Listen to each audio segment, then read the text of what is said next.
Does it ever feel like you're a marketing professional just speaking into the void?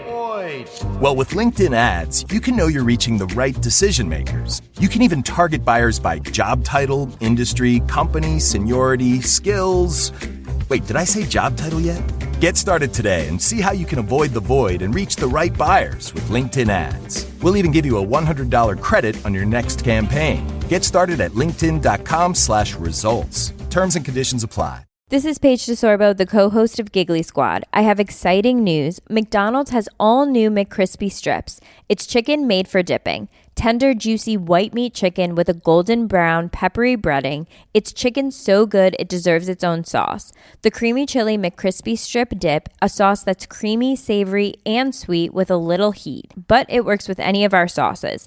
I'm personally a barbecue sauce girl. Even sometimes I like ketchup. I'm just like basic sometimes. But I also need it in addition to any new sauces I'm trying. With a new creamy chili McCrispy strip dip, it's chicken made for dipping, only at McDonald's.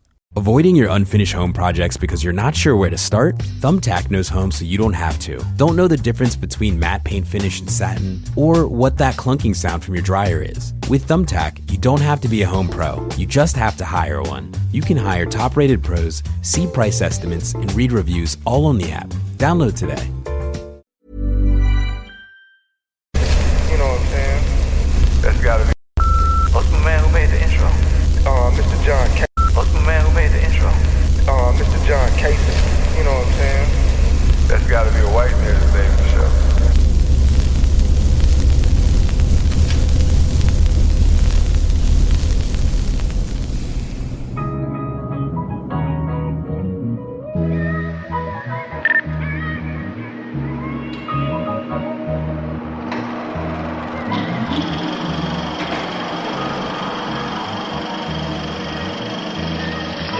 Better wait here. I'll be back in 10 minutes. 10 minutes is a long time to be away from it. Peace, love, and blessings is all I'm after. Beautiful women, good cushion, a whole lot of laughter. Designer linen to stay dapper, then cap it off with a fly-ass caption to go. These moments we capture. Life is a blessing, every L is a lesson. If you really believe in God, then why the F is you stressing? I'm Shaka Zulu in the FUBU. Just trying to build an ecosystem like the so-called Jews do. It's the Culture Uncut podcast, and I'm back with my brothers here. You already know the campaign, man. No man can, the wet man can. President of Wet Lives Matter, cause if it ain't wet, then it don't even matter. Play me my theme music.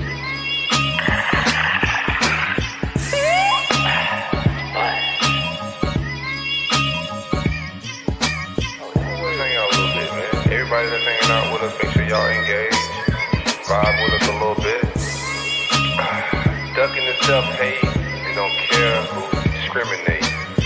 I determine my fate, only the real gonna relate. It's the Culture Uncut podcast. I'm kidding with the family here. Here, we are back at it, man. It's the Culture Uncut podcast.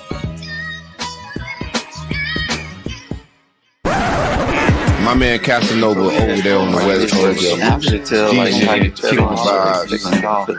So he brought this shit. And I could tell like how you respond. He brought this shit.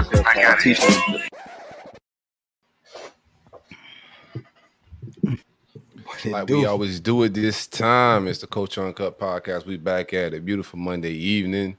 Brethren, how y'all boys doing? Y'all good? Man, Gucci like some flip-flops. Oh, yeah.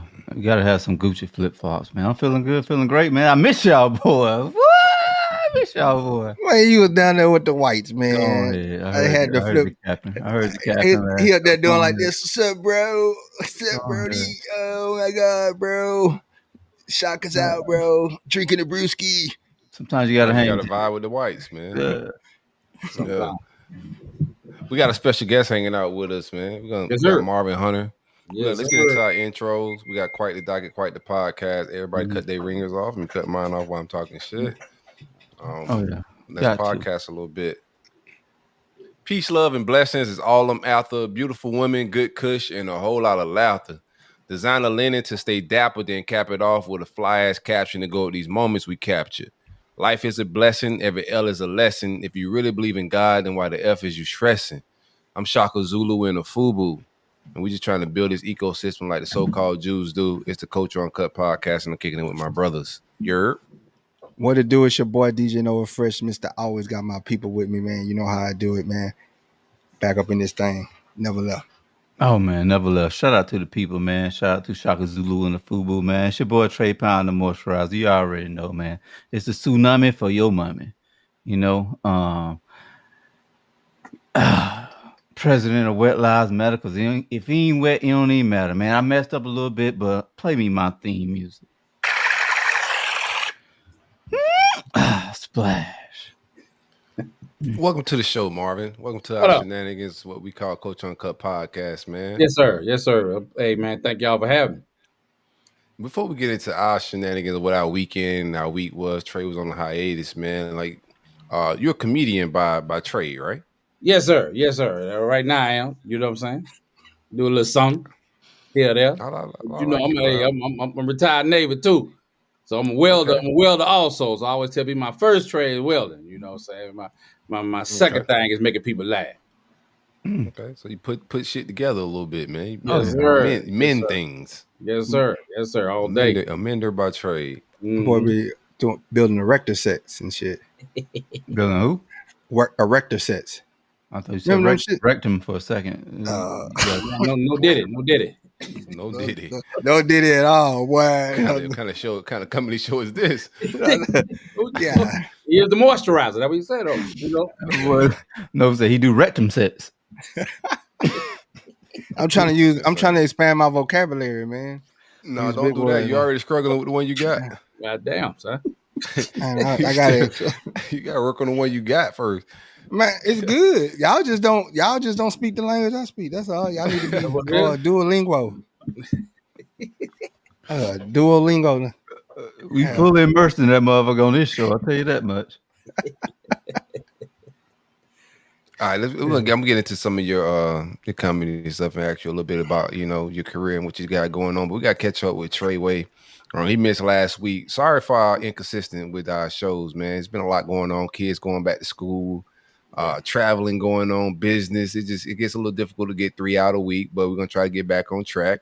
Treyway was out last week. Me and Nova pulled up with DJ. I don't forget my man's name. Hey Brody. Hey Brody. DJ Brody pulled up and hung out with. I thought it was a dope episode, to be honest with you, man. Great conversation. But Treyway, how was the Boston Tea Party and whatnot? Oh man, they got big tea bags out there. You know what I'm saying? Big tea bags. Whoa. Again, no did it. Get them, Marv. You gotta drop them bags. You gotta drop them bags off in Boston, boy. Beantown. Gotta go out there and drop them bags off real quick. Boston it's a whole vibe. Boston probably the cleanest city I've ever been into in my life, bro. For real, dog. Yeah. Cleanest city I've ever seen, bro. That boy was at a tea party. I must have been in the bad area. What part of Boston you been into? Boston? I don't know. That shit was horrible, though. I know that. Damn, it must be two Boston. What you on? Must be two sides. I don't know what the fuck. Evil side and the good side. I ain't been. Was you in the hood? Was you there for comedy, or was you there for like? Yeah, I did a little spot. I did a little spot. Did a little run up there. Hit this little spot, small spot. But yeah, hey. Like they were getting it in that area. We need to tell the people name what the area you was in. So they Trey, you was just with the whites. Yeah, we hit up like that's why you was safe. I put you like that. There wasn't no whites. It was not no whites. See, yeah, they got sides. He seen a real Boston. He was on Benzino's side. Yeah, man, come on now, He was on the side. He was in the club, same club that Paul Pierce got stabbed in. What Eminem said, the mean streets of Boston. Yeah, ain't no mean streets of Boston. Man, go ahead. Now Boston gets busy. Don't get it twisted. Boston does get busy, man. The Irish Mafia. I'm getting it twisted, man. But they got their own little Italy down there. You been to that spot? You check that out when you down there, Little Italy? No, I was in and out. Thank God. But, I was just in and out, bro. You be in and out, son. Hey, man, you gotta go back, man. Man. It's probably like the cleanest city I ever seen, though. I probably seen like even Nova. You'll be impressed. They only seen. I've been to Boston. What do you think? What are your takes on Boston? It's not my cup of tea. Oh, nice. It ain't something I don't want no crowder powder, no chowder. You want some chowder? You want to park the car and have a child? I'm good, bro. It's pretty. It could be pretty racist up there. So what I hear, you know, man, it is. You play for Alabama of the North. Yeah. It's Mississippi of the North. It's the Mississippi of the North. Wait, wasn't they supposed to be like the liberators or whatever? Go ahead, man. Y'all finna go ahead and shit on my whole Boston. You went up there and had a good time with the racist. I had a great ass time, man. Hey, you can't call it Mississippi. No, Mississippi ain't seen not one Confederate flag, man. That's the thing. Like when you get outside the South, you don't see them flags like that when you go. That's because they got them tattooed on them. Man, they got first time I was called a nigga was in Philadelphia, and I'm from Mississippi, born Brotherly love. Yeah, that was the first time I ever got called. He Shell cousin. Mm-hmm. You know Shell? No. First time you got called a racist was in Philly. Just because I'm from Mississippi or I've been to Philly, niggas be killing me with that. Hey man, you know Tom? Nigga.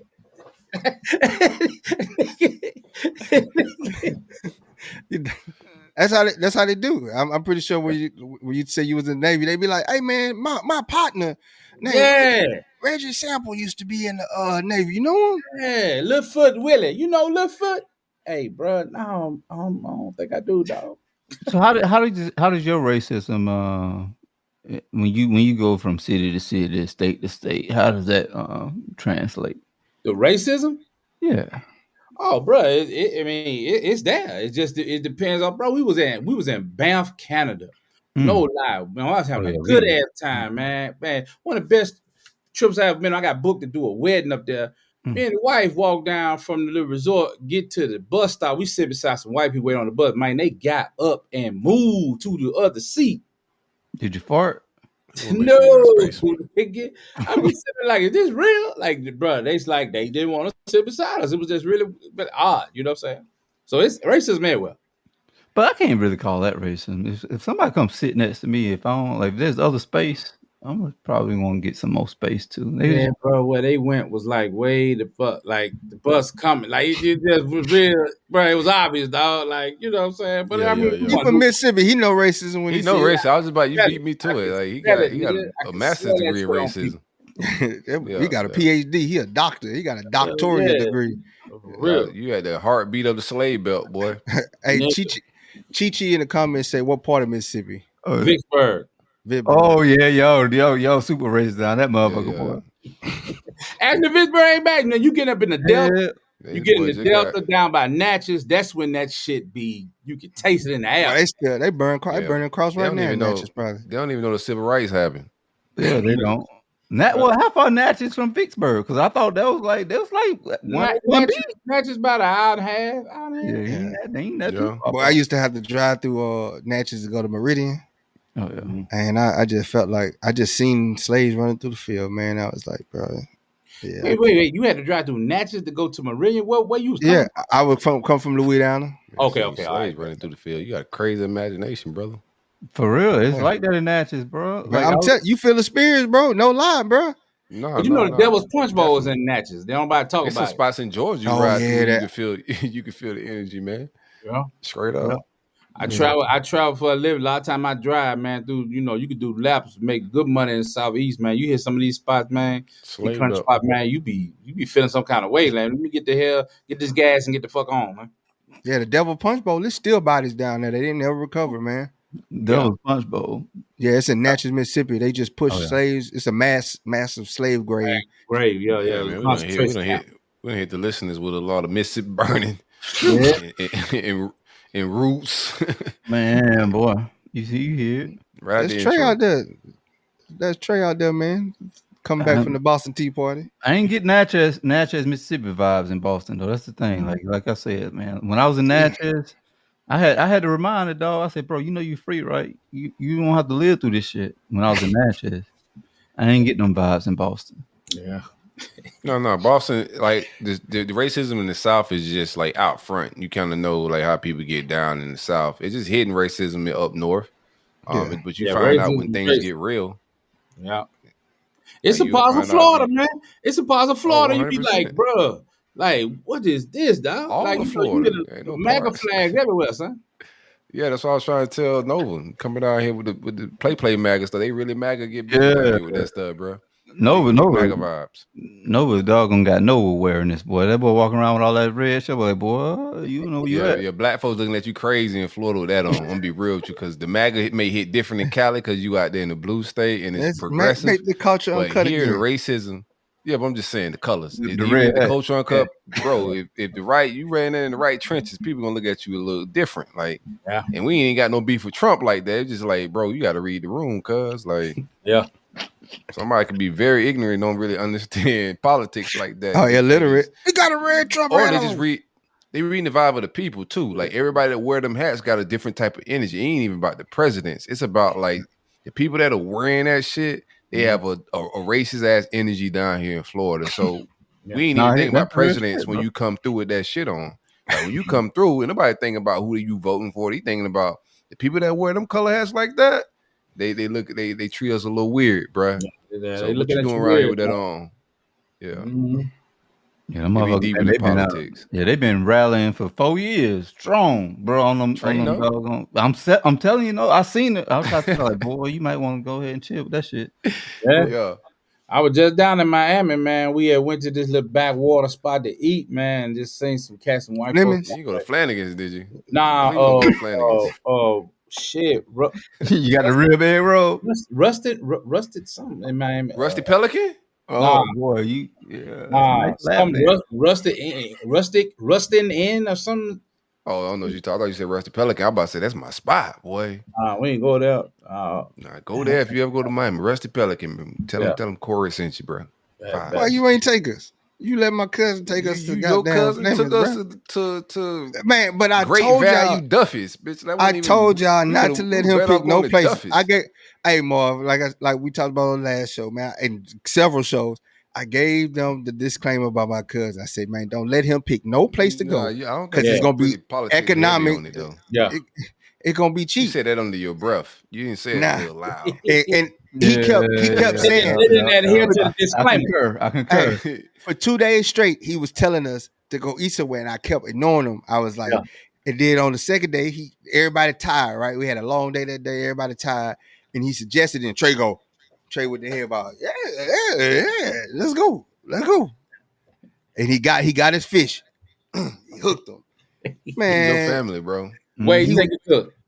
Took us to what is it? Flanagan's, man. Bruh.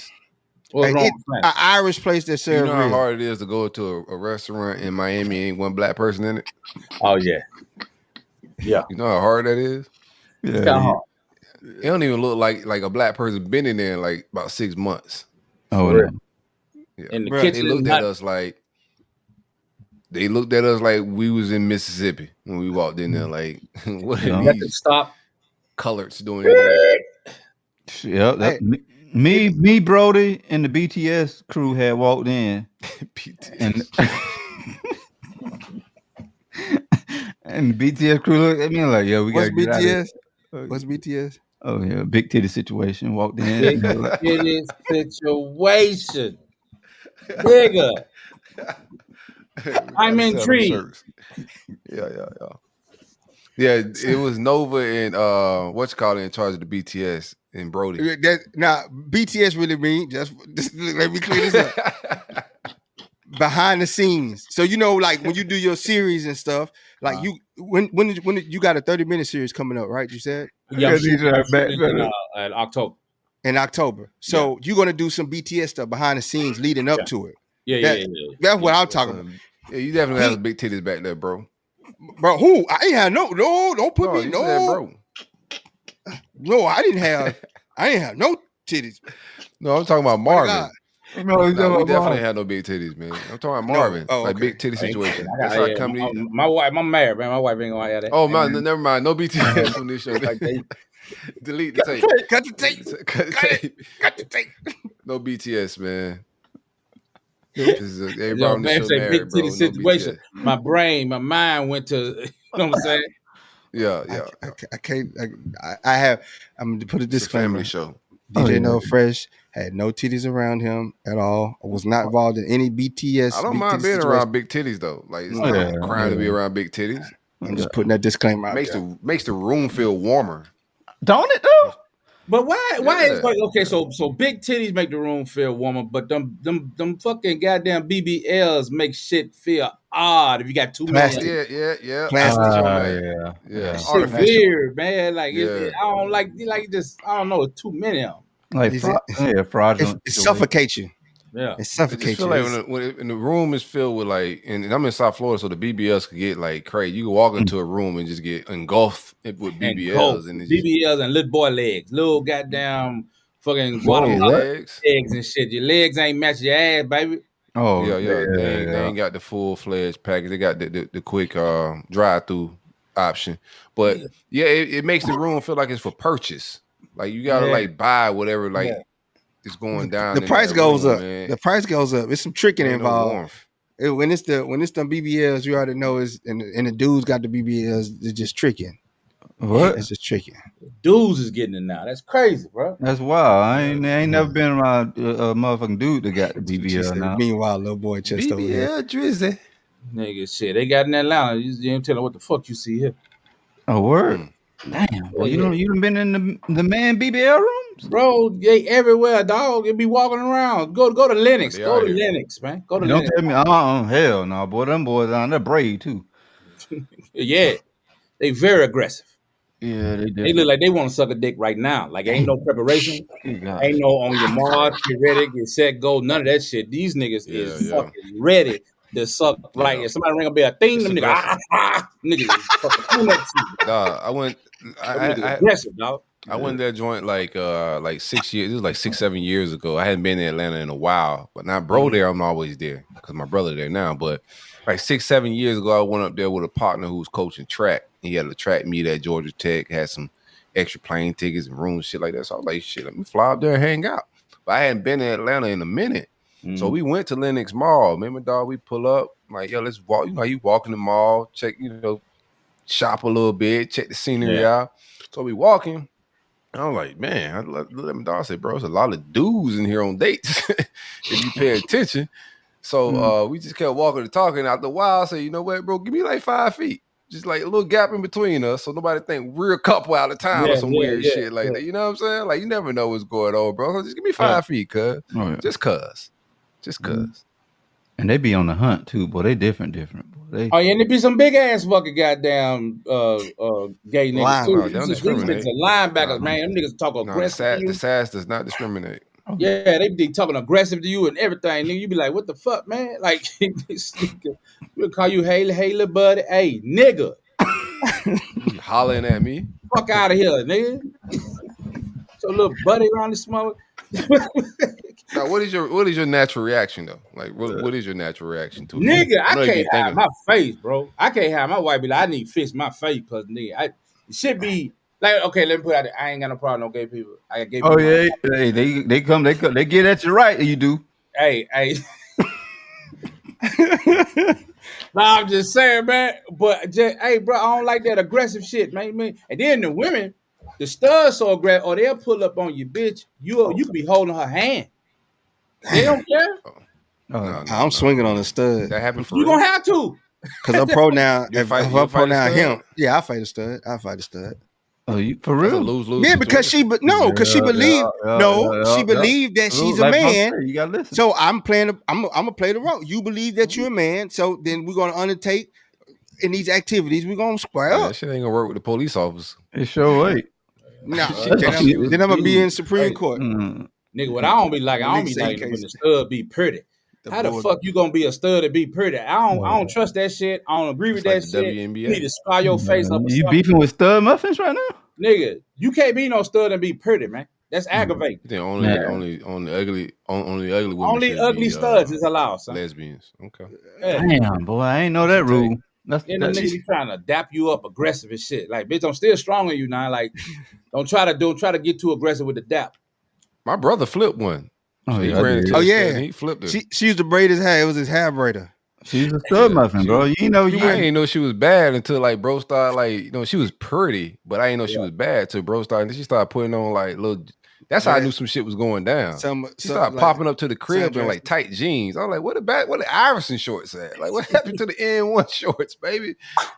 Nigga, I seen the ass behind the N1 shorts, boy. I seen it. I seen what was going on. She was our point guard on our pickup team at the gym, and this man, she braiding our hair. She one of the homies.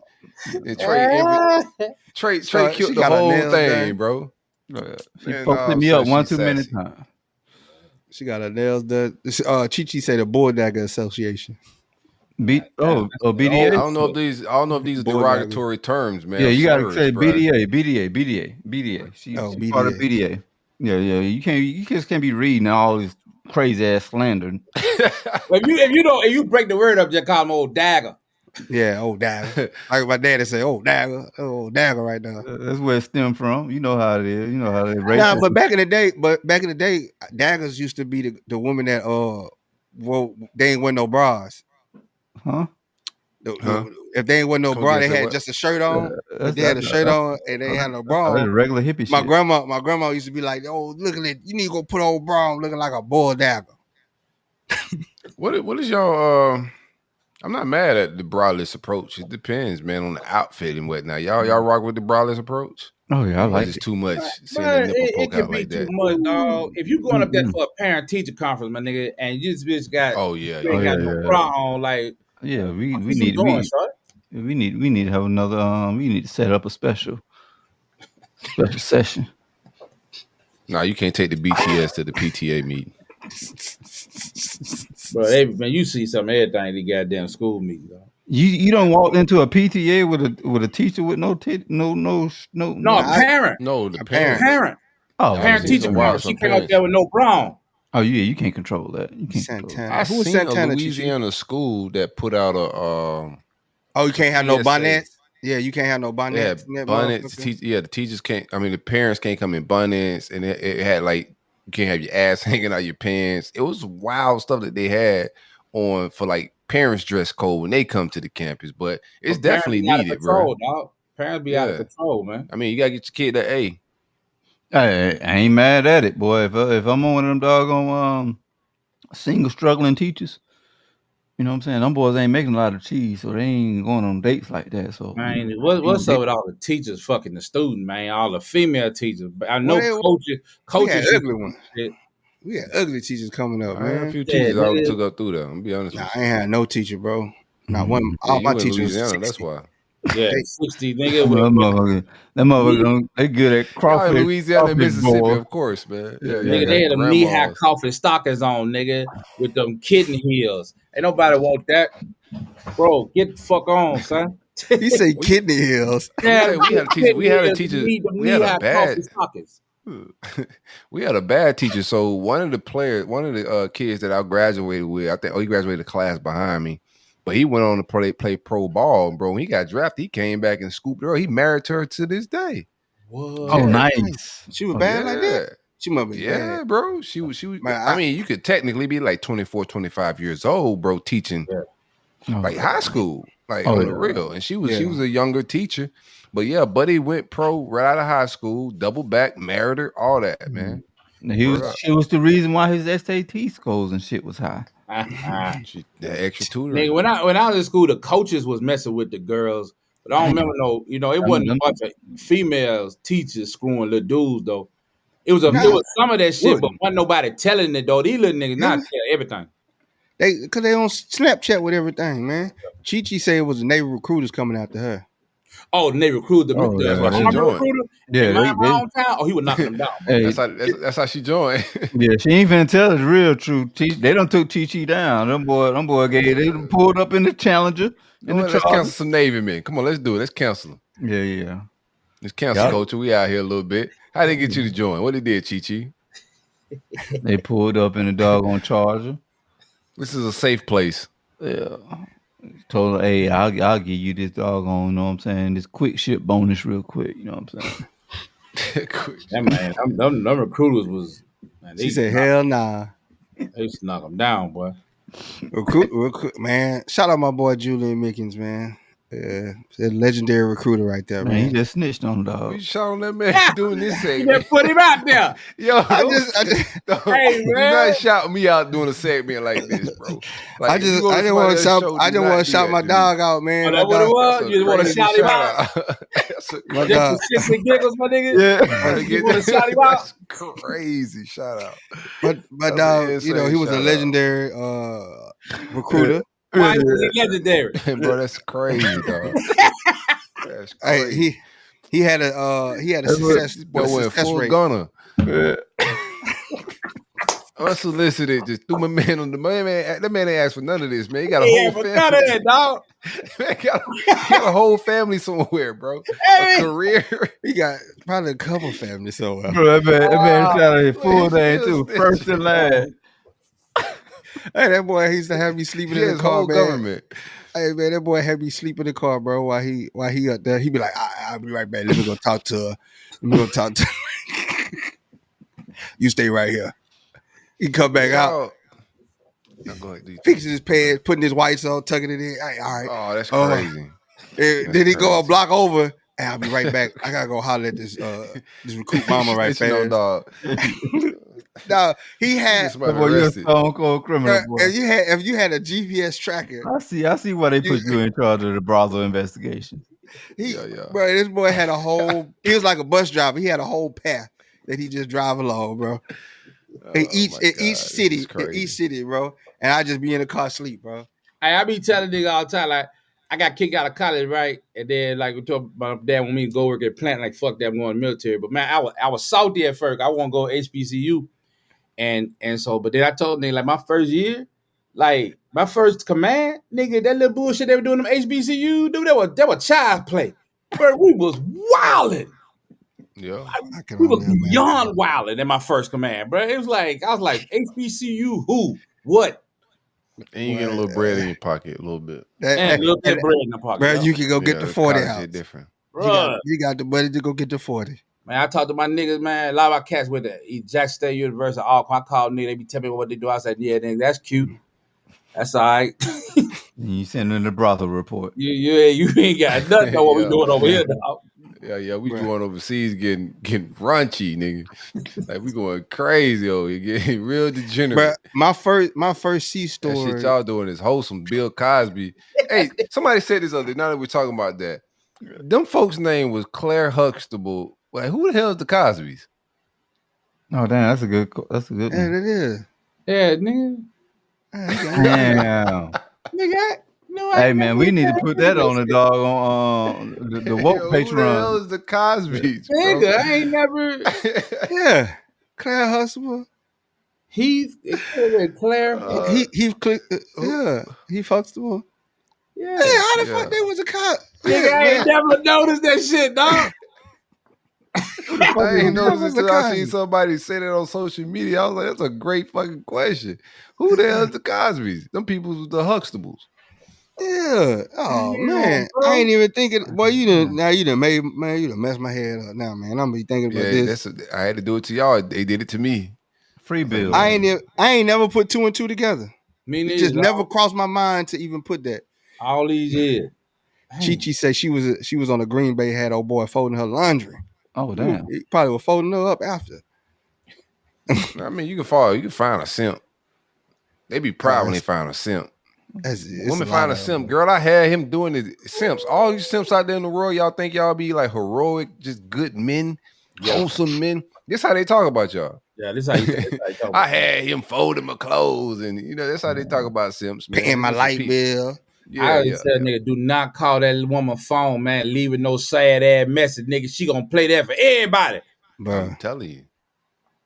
Yeah, at the church, at your funeral, she might everywhere, bro. Oh yeah. Your name bad out here. Not lying, Chi. And giggling at you.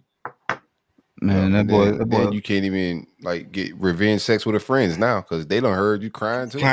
Boy, don't ever cry. Don't ever call no girl crying. Don't leave no voicemail, bro. You never don't even call her. Don't even. Nah, I ain't call my girl crying, bro. Hell nah. I ain't been. You ain't about to have me on speakerphone. They geeking in the back. Yeah, you don't cry before you don't got to that. I think you don't cry before. Who me? You got the I'm gangster with it, bro. I just take my L. I just take my L. Okay. Stats say you Woody. You little Woody right now. Woody. You snitched on the partner, man. Yeah, you partner. Oh, and his mama watched the show. Oh my God. Oh my God. You got the man. Mama watched the show. Oh man. Even if she didn't think it was her son, she know it now. Man, y'all wildin' dog. Even if she didn't think, like, is he talking about my baby? Now she really know. Chi used to have them boys lined up though. I ain't gonna lie, on the boat, man. Chi had them boys lined up. Sound like a train. That do sound. Nah, she wasn't. She was only messing with one dude. Now he's snitching on the train. She was only messing with one dude, but she had the other dudes, the simps. She had the simps lined up though. You on an aggressive role of snitching tonight? I am pulling out Woody right now, boy. I'm in my full Woody pause. bag. Whoa. Don't be in your full Woody bag right now, bro. Do not be in your pull out Woody bag. Don't do that right now. Oh my God. Nah, but you said it's a line of dudes, bro. That sounds crazy. I don't know why he did you like that. That dude sound like crazy. Yeah, man. But it was, man. I don't like to talk too much military on here, but I must say I had some amazing. When I finish my career and I get to tell my stories, bro. People won't like we was speaking backstage, man. It was, it was legendary, man. People won't believe the stuff that we seen, that we witnessed, man. I got some stories I tell you wouldn't believe. Bro, we had one dude, man. I got some stories too. I can't let go, bro. Like we gotta get a Patreon. Yeah. Preach. Go ahead. Man, I got the one. It was this wild story. We was in Bahrain, bro, and this like 2018. And man, this cat, everybody, everybody getting back to the ship is late. Might have been a lead brothel investigator on this case. I got one for that too. But so the cat, he wasn't back yet, and it was like, hey man, we missing OS3. I was like, oh, he should be back soon. Man, the boy come back, clothes ripped off, one shoe on.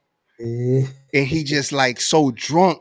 I'm talking about he's so drunk he don't know where he at. And he started telling me, I say, love that liquor, boy. I said, hey man, where you been? He said, man, I had these Arabs pull up on me. They pulled an AK-47 out the car. He said they started shooting at me. I jumped off the bridge. My foot got stuck in the mud. And I'm just sitting up there, and he telling us, he's serious too.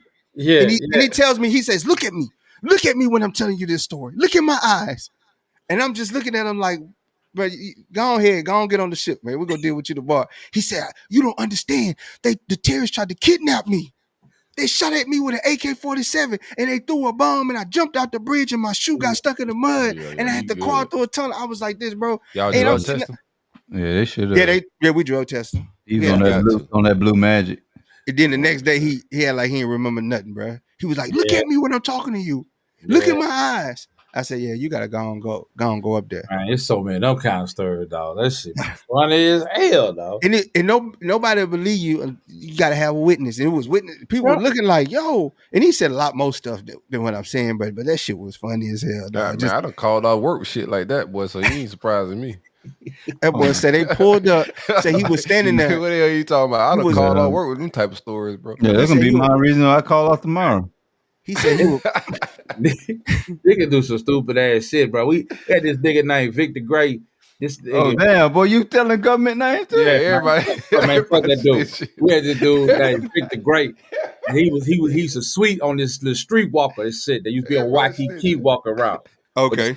But the streetwalker Waikiki, they don't never mess with servicemen because they price it high. They there for the Japanese businessman shit. Yeah. So, like every now and then, motherfucker hit a lick on his income tax, go get one more $500 hand job. Now I don't know what the fuck come with a $500 hand job, but then nigga go down there and better get married. So the nigga get his re-enlistment bonus, right? He get like $20,000. They get 10 up front half. Oh, nice. This motherfucker take a 3-day weekend, man. He go down there and go to looking for this bitch. He walking up and down the street trying to find this bitch. And he can't find her. And so one of the little hookers say, she over there, her other job over there.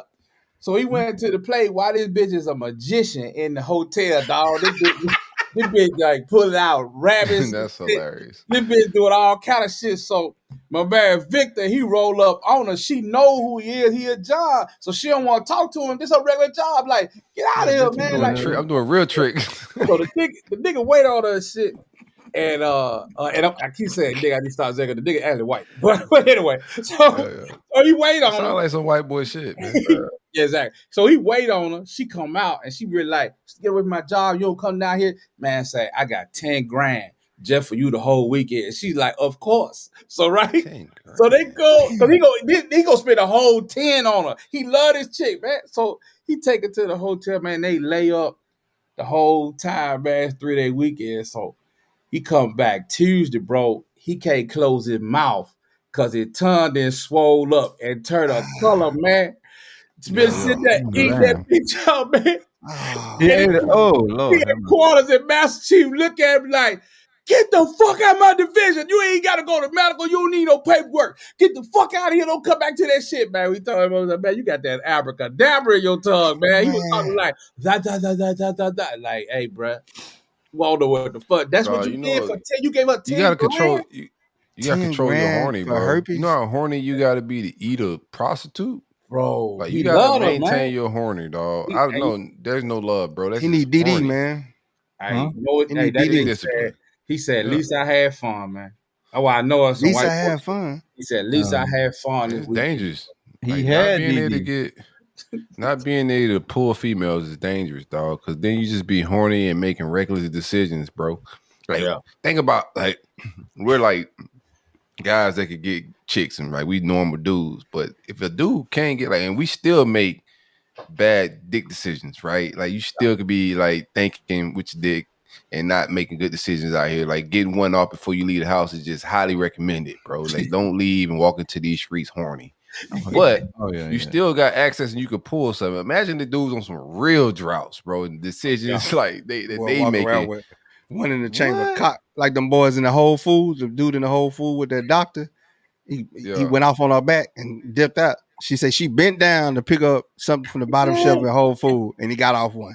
Hey, he skinny one. He had one in the chamber, dog. He had one off on the dog. That quick. Hey man, it's dangerous being horny out here, bro. How you bend down and one get shot off? Boy, that man, these dudes not different though, because I just don't know what that feel like. Like what you mean is a drought, man. You know, pussy fall out of trees now, dog. It's laying on the ground. It's everywhere, dog. Where's my guy Stacks? There's a lot of dudes out here not getting pussy. Yeah, like how you not getting how you not getting nothing? Like I don't even know what that is, dog. Like you need to show them where the trees is. I mean, it's for purchase. It's a different era. Now. Women so loose now, man. Like for purchase though. Like you gotta take them on a date. It more easy. Just throw us something. Like you can't. What you mean? You been in the drought? You ain't had enough for 6 months. What is that? Niggas ain't making money either. Oh man, you getting on 45 on some gas or something, brother. These money sitting around dog on playing. It could be a combo though, bro. Like it may be 45 for you, but if it's a dweeb, no personality, like you're a comedian, you can make women laugh. Like you got some charisma about yourself. But some of these dudes be ugly, no personality, and then like it's a different type of $40. Now it ain't $40. You don't even know how to approach her. You got to approach her with the money if you don't know how to talk to her. Like you can't even be cool and then be like, all right, I'll spend a little 40. Nah, you got to approach her. I got 400. Like you got to do shit like that because how much for one? I'm glad I'm married, dog. I couldn't be out here in these streets, man. This shit. He like, how much for one coochie, please? One coochie. That's wild. Gonna tax you. Like you don't even know the lingo of the game. Like I got to price gouge him. Yeah, the nigga asked me for one coochie. Yep. Give him the surplus. One coochie and a large Coke, please. A large Coke. That's doggone 1960 doggone lingo. He don't know no better. Is he wearing a wire? No, but real quick. That transition. Let's get off the pussy talk. No. This is easy. It ain't no easy work. I ain't putting you in the corner. Yeah, we already hit you with the BTS shit. I'm gonna take it easy on you rest of the show. What you thought about the Hurricane Chris in Louisiana 50 Cent shit? Yeah, that's what I want. Did you see that?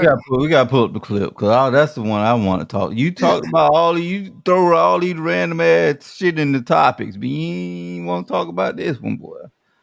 You need to talk about it. I think it's a good conversation though. Have you seen it? Can one of y'all share the clip? Share the clip. One of y'all can grab it. You know I can't share it. It's gonna. Let me do it because you know Trey can't get it. Yeah. Oh, pause. Yeah, I don't want it, boy. 50 Cent came out to Louisiana to do a show. And Hurricane Chris, the curator of A Baby. He also got some other shit. I know that. I think 50 Cent. Yeah, a cold rapper, man. He's actually a good rapper. He can spit. 100%. He can spit. He ain't no he can rap better than Hurricane Chris can rap, bro. I don't know if people ain't paying attention, but he can actually rap. But that don't mean you actually can sell a lot of records. And that'd be the difference. But I wasn't mad at his take. Hold on, let me find it. You taking longer than me. I thought you said you had that motherfucker like you see how you try to shit? I ain't have it right there. Oh, here you go. I got it right here. Here you go. Yeah, ready. Let me share. I got all the clips or the links on the notepad. Okay.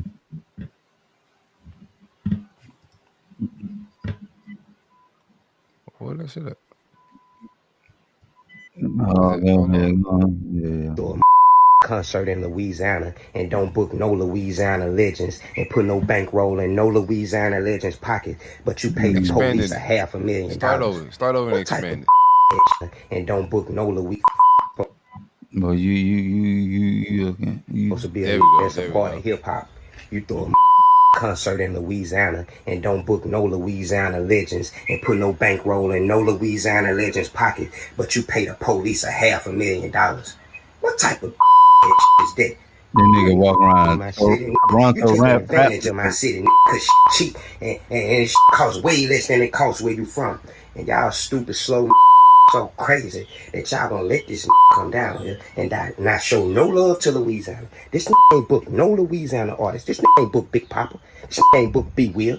This ain't book Hurricane. They didn't even go to Baton Rouge and get no boosies or no weddies. Like didn't with us. Nick came to take advantage of us. Shreveport had cheap ass land. He came and bought that and a don't give a about with us. And he just showed you that by paying the police $500,000 when we got young out here starving, when we got young out here killing each other. That money could have went to anything that helped the youth. We don't need more money invested into the police. We need more money invested into the community. We need who know the community, who know the people, who willing to put their feet on the ground to make a difference with their influence. Fuck your money. We don't care nothing about it. You think these white people ain't been having no money in Louisiana? They using you to come through this and to pay the city up. They finna use you to rebuild the roads. They not finna use you to help the youth. Louisiana give a about jail. Well, first of all, Hurricane. There was some Louisiana artists that were booked. He booked Fredo Bang. He booked Big Fella. Boo. I don't know these people. Nah, Fredo Bang big. Fredo Bang is but give me your favorite Fredo Bang song. Nah, give me your favorite Fredo Bang song. I bet it's better than A Baby. I bet. What you? All right. Well, he put Master P, nigga. He put Master P. McCrispy strips are now at McDonald's. Tender, juicy, and its own sauce. Would you look at that? Well, you can't see it, but trust me, it looks delicious. New McCrispy strips, now at McDonald's. Ba-da-ba-ba-ba. Does it ever feel like you're a marketing professional just speaking into the void? Well, with LinkedIn ads, you can know you're reaching the right decision makers. You can even target buyers by job title, industry, company, seniority, skills. Wait, did I say job title yet? Get started today and see how you can avoid the void and reach the right buyers with LinkedIn ads. We'll even give you a $100 credit on your next campaign. Get started at linkedin.com/results. Terms and conditions apply. He booked Master P? Yeah. Master P was at this show? Yeah. Oh, you just selling tater chips out front? Nah, he booked Master P too. Oh, okay. If he booked Master P, I don't know, then all bets are off. But I don't think Master P was at this show. Master P was at this show? He did. He booked Master P. He booked a lot of people, man. Hurricane Chris is mad. Cause it sound like some hate shit.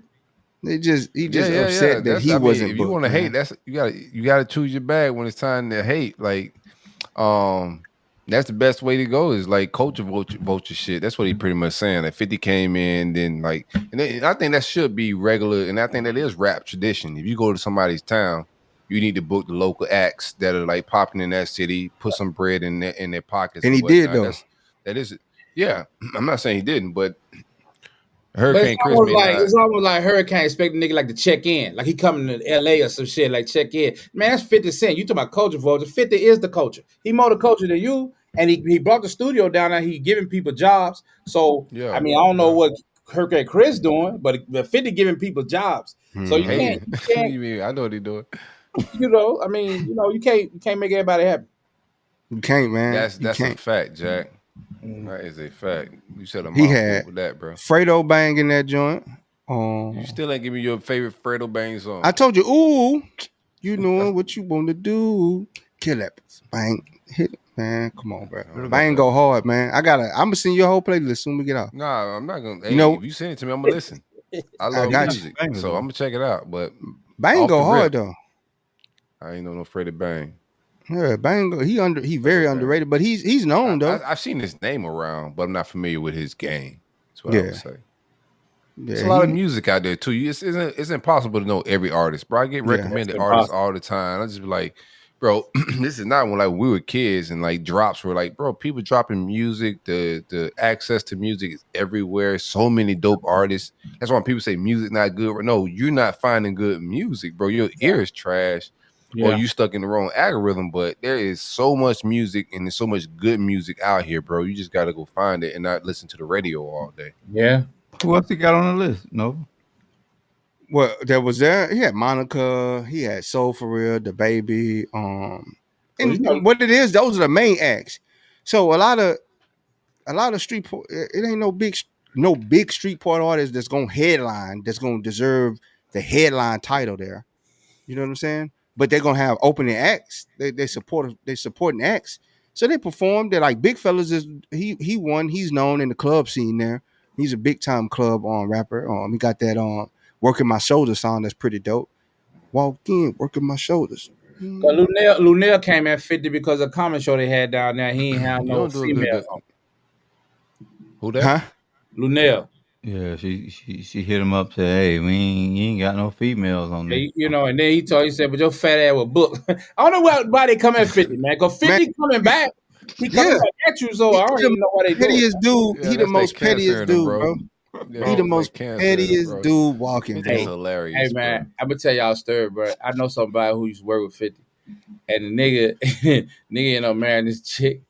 And right after they got married, the chick say, "I got something to tell you. You know, I fucked 50. So my man upset, like, cause you been around me, you been around us. You fucked the man, you ain't told me and shit. Like, you my wife, this, that, and that." Nigga say he couldn't hold it. He say he went to 50 and shit. He said, "Man, I got to talk to you for a minute." He said, "Yeah." He said, "Dog, why you tell me you fuck my bitch?" And 50 said, "What?" "Yeah, man. Why you tell me you fuck my bitch?" That nigga thought, "Oh man, I be fucking a lot of bitches, dog. Don't take that shit personal."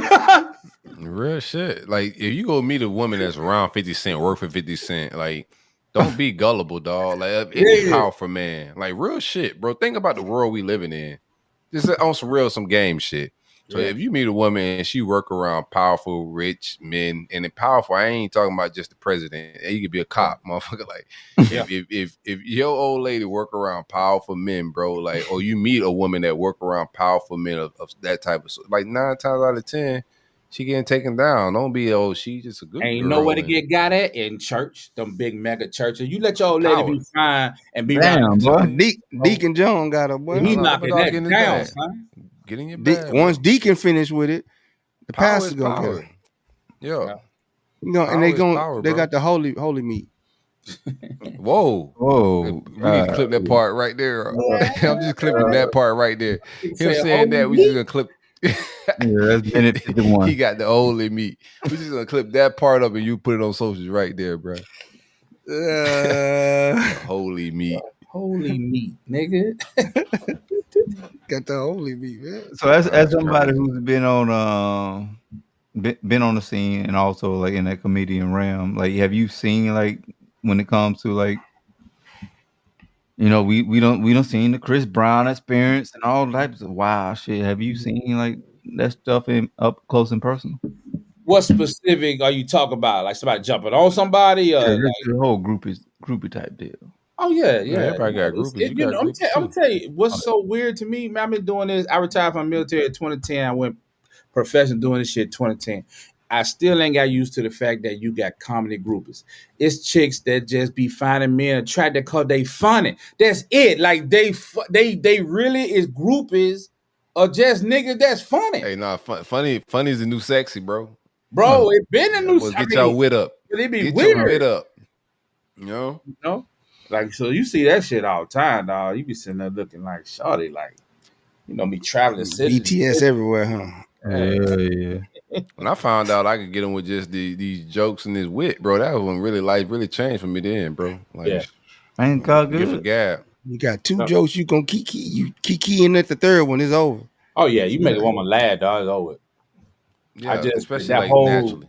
grouping shit, though. I got a partner, man. He in the comedian world. I ain't gonna say his name. He a comedian. We're gonna bring him on the show. He just now getting into the comedian world. And he naturally funny dude. And every homegirl I bring around, I be like, hey, I got a homeboy. I said, watch him. I'm telling you, gotta be careful because he gonna laugh you. He gonna have you laughing about the he gonna laugh you about the job. And they go, no, I'm good. Next thing you know, you hear the whole trailer rocking. Because he back there knocking him down. He laughed him out. Whoa, this is crazy, bro. Like you where you at, son? You can't tell no more stories. Or you doing some legendary snitching right He get specific. He get too specific, man. But I ain't said name though. I ain't said name. You got to bring him on the show. Yeah, I'm gonna bring him on the show one day. Do I know? I know who he is, right? Oh shit! You probably I don't know. I seen his name. He up in VA. He a comedian. Yeah, I know who you talking about. I know exactly who you talking about. Where you ranked amongst your crew? Like where you were like your partners that you was around? Was you like the run a little with getting women and shit, or you like big dog? No, you man. Just watching Big dog back in the day. Back in the day. Hey, my dog kind of funny, man. So don't be laughing because if you laugh, he gonna smash, and then the trailer gonna be rocking. That's what you. Yeah, I'd be like, hey. I just give him the 4-1. Like, hey, we're going to talk to my homie, and like she bringing her friend along, and I'm giving her like, hey, tell you now, my boy is very charismatic. They sent no is like the drug sniffing dog. They sent him out. I'm telling you right now, what's gonna happen to your hunger? And like every time that tree has fallen, you got girls like, no, my girl ain't on that. Okay, your girl is always on that. Okay. I know my dog. They be knowing they girls. And I know what he can't talk about. They be knowing they girls. We spoke on shows earlier. Remember back it was a couple shows ago where we talked about having that homeboy who can get some versus the homeboy who don't get none. Yeah. And I'm gonna be real with you, bro. If I think you can't bag, I don't know if we're gonna be friends, bro. Yeah, I'm gonna be real with you, bro. It's a certain confidence I need in my. Somebody got drive. Somebody got to do some stuff, dog. You already need somebody. Nah, bro. It's just I want excellent ambiance and energy around me to motivate me to be a better me and all of that, right? And when we were going out, like stats could attest it. When we going out, bro, it's really like. We on the hunt. Like we ain't there just to be spending money and just looking at each other. We can do that at the crib. Like we out for a reason. Old whack ass nigga. Everybody paired off with their women. This nigga over there talking bullshit and then pissed the girl off and shit. Now he fucked it up. He over there doing. I run like an anime character. Nah, he gotta go. None of that shit in my circle. So Marvin, it was hard to stay in our circle, bro. You gotta be able to take the jokes. Yeah. You gotta be able to talk to women and not make the room awkward. You know what I'm saying? You gotta know how to kick it with the fella. It's a well-rounded. We ain't just got no just people just around. Can't get women. They dress funny. You know what? Like, that sound normal to me. What you just described sound normal, and then it's like society try to make that alpha male, traditional male. What you just said, they say that shit toxic. Like we don't want, but man, that's normal, nigga. No, like that's not. This is just what it is, man. Second order in life, bro. You gotta find your way, man. You know what I'm saying? Yeah. I need to be around lions, bro. That's how you know, like dudes be really them dudes, bro. Cause they want to be around other dudes. They don't want to be, just. No, I want to be a room full of like bosses. You know what I'm saying? I don't want to be rule over a bunch of peasants. Nah, bro. I want to be amongst bosses, and we all move like kings, bro. You feel me? So if you don't fit that criteria, I ain't gonna hate you. We get associated and dap it up and all that. But my close circle, who I'm around, dog, I gotta be around kings, bro. You feel me? We gotta walk in the room. You're not finna make it awkward for me. You're not finna mess it up for me, bro. Dog. My boy, I just said my boy bet 1,000, boy. He bet 1,000. I tell you, I see him fold every time, bro. Yeah. I see him fold every time. I remember. You know his batting average. Yeah, that's my dog. That's my dog, man. That's my dog, bro. That's my dog. That's my dog. Ain't he on terminal? None of my niggas know my bad name. Right? Not that one. Oh, you know what I'm talking about? I know you talking about. Yeah. Okay. Now this partner. Boy, no, you doing some deep dive investigating on this shit right now. Nah, I'm with my boy, and I know. Hey, we all got that one partner, man. You just know, he fold him up, bro. That boy be folding him up. Listen, before you go talk to my dog, I'm tell you right now, he fuck a lot of bitches. I tell him that, and then they get mad at me. They get mad at me. And he's fixing it again. They get mad at me and say, "Hey, you can't why do you hook that. me up with your homeboy?" First of all, I ain't hooked you up with him. You can't do that. First of all, I ain't hooked you up with him. You hooked yourself up with him. I told you what was gonna happen. Now come with me. I just know my dog. You don't get mad at me. Because he broke your heart. That's how you low key hating on dog though. We all know that cat. We all know that cat, man. No, listen, you might not know that cat, but do not tell a girl, like, if I'm in my prime, I'm doing my thing. Like, this is not, we're talking about, like, not us right now. But if I'm doing my thing, what I need you not to do, because I had dudes that used to do this corny shit, bro. I almost want to say his name right now. I had friends that used to do this corny shit. Don't go tell them, hey, watch out for this dude. He got a lot of game, or he get a lot of women. Don't do that with me, bro. Do not give her a heads up on that. I get a lot of bitches. Let me ask you this. Don't do that. Wait, what if I can't even hit you with my surprise attacks? What if you cooler with her? What if you cooler with her than you are with him? What the fuck? And you see her about to go down that road. Either, nigga, what? Nah, I let him go, man. I gave him. I had my homegirl. My homegirl. I was like, damn. She hit me up. She said, "Hey, man, I need somebody to help with the paint my house and stuff." Oh shit, yeah. So I was like, all right. I called my boy, and I told him, I said, "Hey, just go paint, bro. You know, just go paint." He wanted them. Okay. I said, "Man, just go paint." Then I told her, I said, "Hey, about to paint these walls." I'm sending my boy over there. Ski. He a cool dude. I said. You know, she's like, I don't talk to none of your friends. I say, all right, man. I'm telling you. You think you hard, but my boy apply that pressure, and I'm telling you, bro. So he go over there. First time he go over there, he paint the house. He help. He paint the house and stuff. And we all look. She called me. She got him on FaceTime. They laughing, and I was like, I just shaking my head. Sound like Kato. She said, why you shaking your head? I said, no reason. Because I already know what's happening now. Then they go radio silence on me. They go radio silence. Nah, I'm snitching. They went radio silence on me. Next thing you know, they're in a full-fledged relationship. We snitching. But I ain't even snitching. I'm just this is community awareness. I ain't never snitched, but like I know a situation like my man was out there. My man was slanging dick out there. He was married too, but he was getting. Oh damn, golly, boy. He was on the floor. I ain't call nobody's name, but my man was on a ship. He was wilding, and so this particular chick that I was close to, he be on that show. Don't worry. She hated. She always talk about man, old dog ass, because she knew his wife.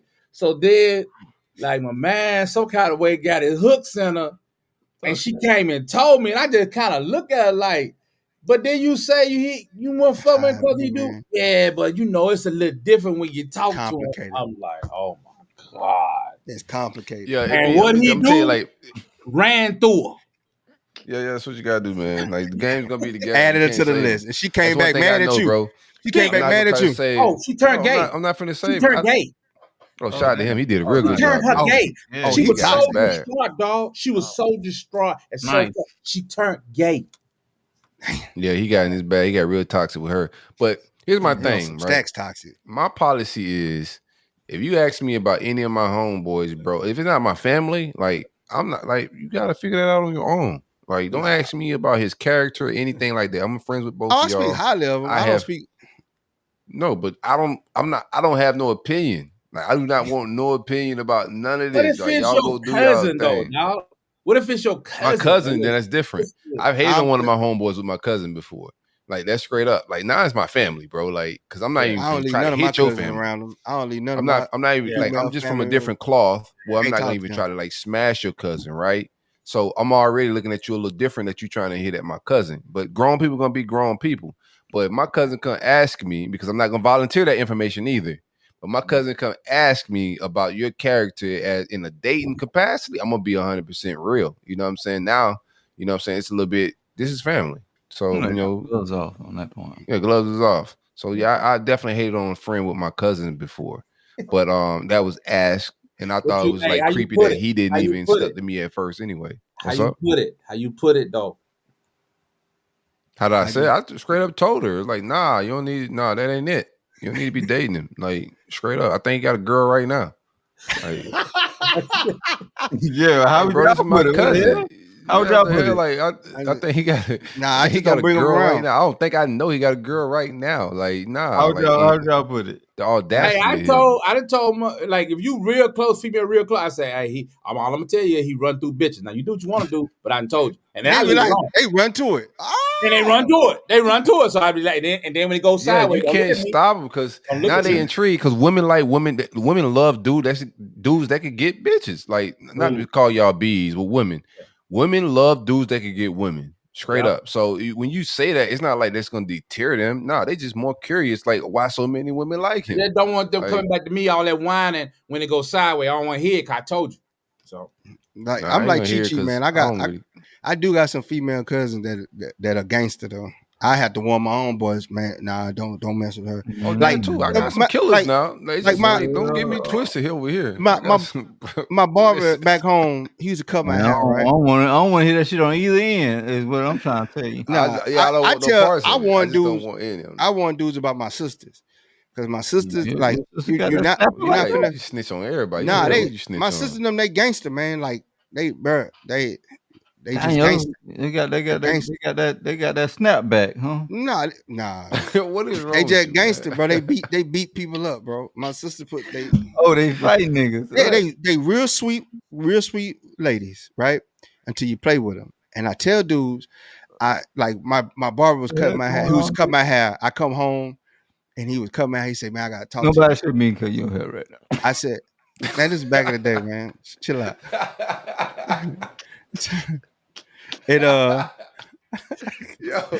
Hey, so I'm at the barbershop. He cutting me up, man. He said, "Man, I gotta tell you something." I was like, "What's up?" He said, "Man, hey, I'm talking to your sister," and I started laughing. He said, "Man, why you laughing?" I said, "Man, why you want to do something like that?" He said, "What you mean?" I said, "Bro, your life up like that." Nah. I say, you will see, bro. I say, all I gotta tell you, bro, you better do right by. Better not be having nothing. He's like, no. I said, man, I'm telling you, bro. Play with my sister, man. I already know what's gonna happen to you. That sounds like an ultimatum. Man, he played with her, tried to play on her. Oh shit. Man, she went over there and beat that boy down, man. He had to get a restraining order on her. Called the police, got her arrested for beating him up, man. Like, I told him, and he a big dude. He's 6'4". 6'4", full of money. My sister only 5'7".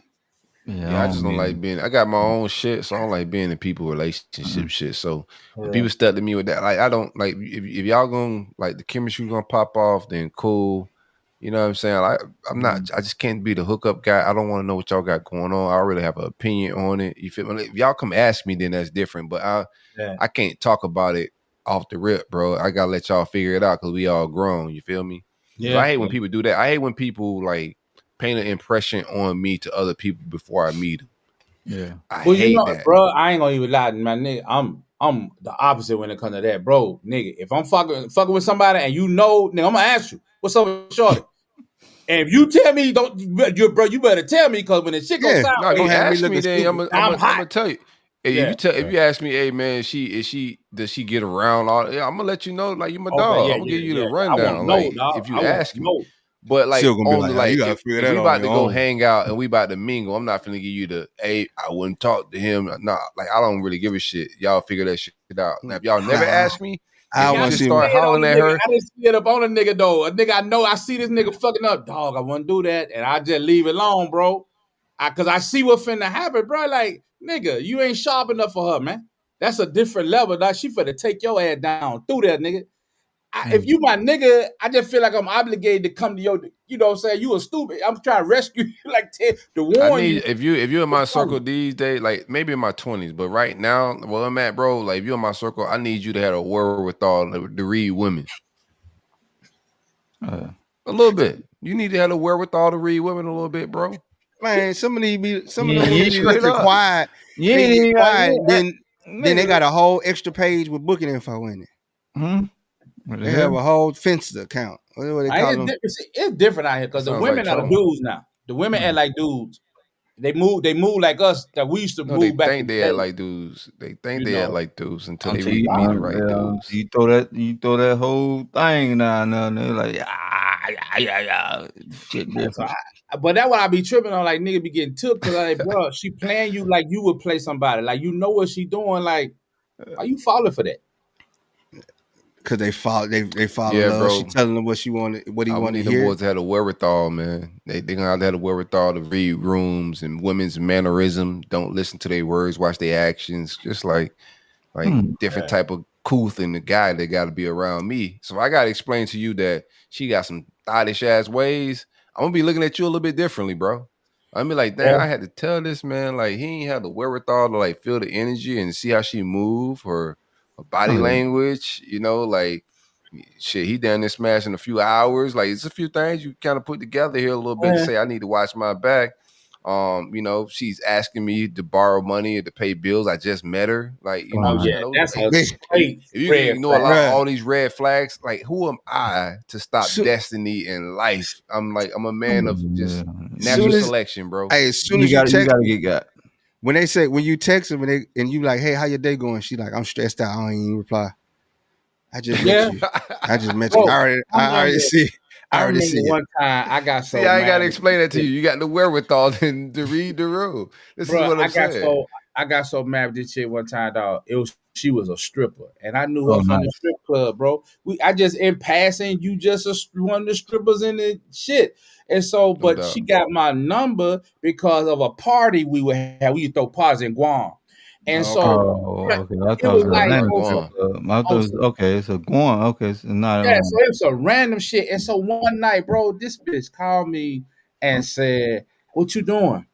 I said, you know, I was teaching a class, some GMT the next day. I was gonna get my lesson together for the next day. She said, "I'm on my break." I like, yeah, word. She said, "I'm hungry.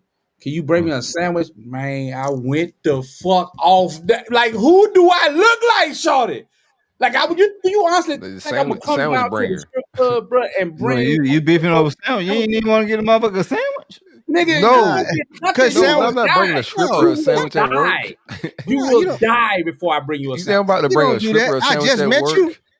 I just met you. You want me to? You've been lap dancing and working up a hunger, and I'm gonna bring you the hunger fixer. Bro, I was so offended. Like, you was in love though. I ain't getting no stripper on my phone number to that. No, but for parties, we used to throw parties out there. So, you know, you get the stripper's number, you know what I'm saying? You want to populate this, you know, the nice. Yeah, nice go ahead, hook up with the strippers. Pass the word fast.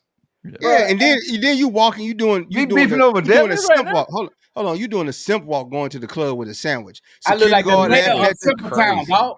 I look like the mayor of Simple Town bringing a sandwich to. I like you will die before. I don't care nothing about. Just like Chi said earlier in the show, how she was saying she had somebody like folding her clothes. That what the stripper gonna be telling her, girl, I got this goofy motherfucker. Watch this. You're gonna be sandwich man in her phone. You're gonna be sandwich man in her phone. Oh, she wants you to hand deliver the sandwich. And you know what? How she wanted it? She went about to get it from me. Let's be real. Let's be real. Think about this. Could have Uber Eats a sandwich. Think about they ain't had no Uber back then. I'm old, nigga. This back in the day. Man, I'm not. Think about this. What woman you know to be fasting, fam? What woman you know herself asked for a sandwich? That was for a dude. She was trying to get you to get a sandwich for a dude. What woman you know gonna ask for a sandwich? Explain this to you. This is a wild take. I never heard. Bro, I went out so bad, bro. Like she ended up having to kind of laugh herself. I was like, man, think about what you just said. I did it. How you get this was for a dude, bro? Listen, think about all the women you had conversations with, all the women you live with, all the women you've been in love with. They like sandwiches. Your mom and them. All of them. How many of them have ever talked about a sandwich? Every that one of them. The women in my family love my sandwiches, bro. I was making a business. I was just complaining to my wife about how many sandwiches I just had to make this weekend. You want me to go that shit?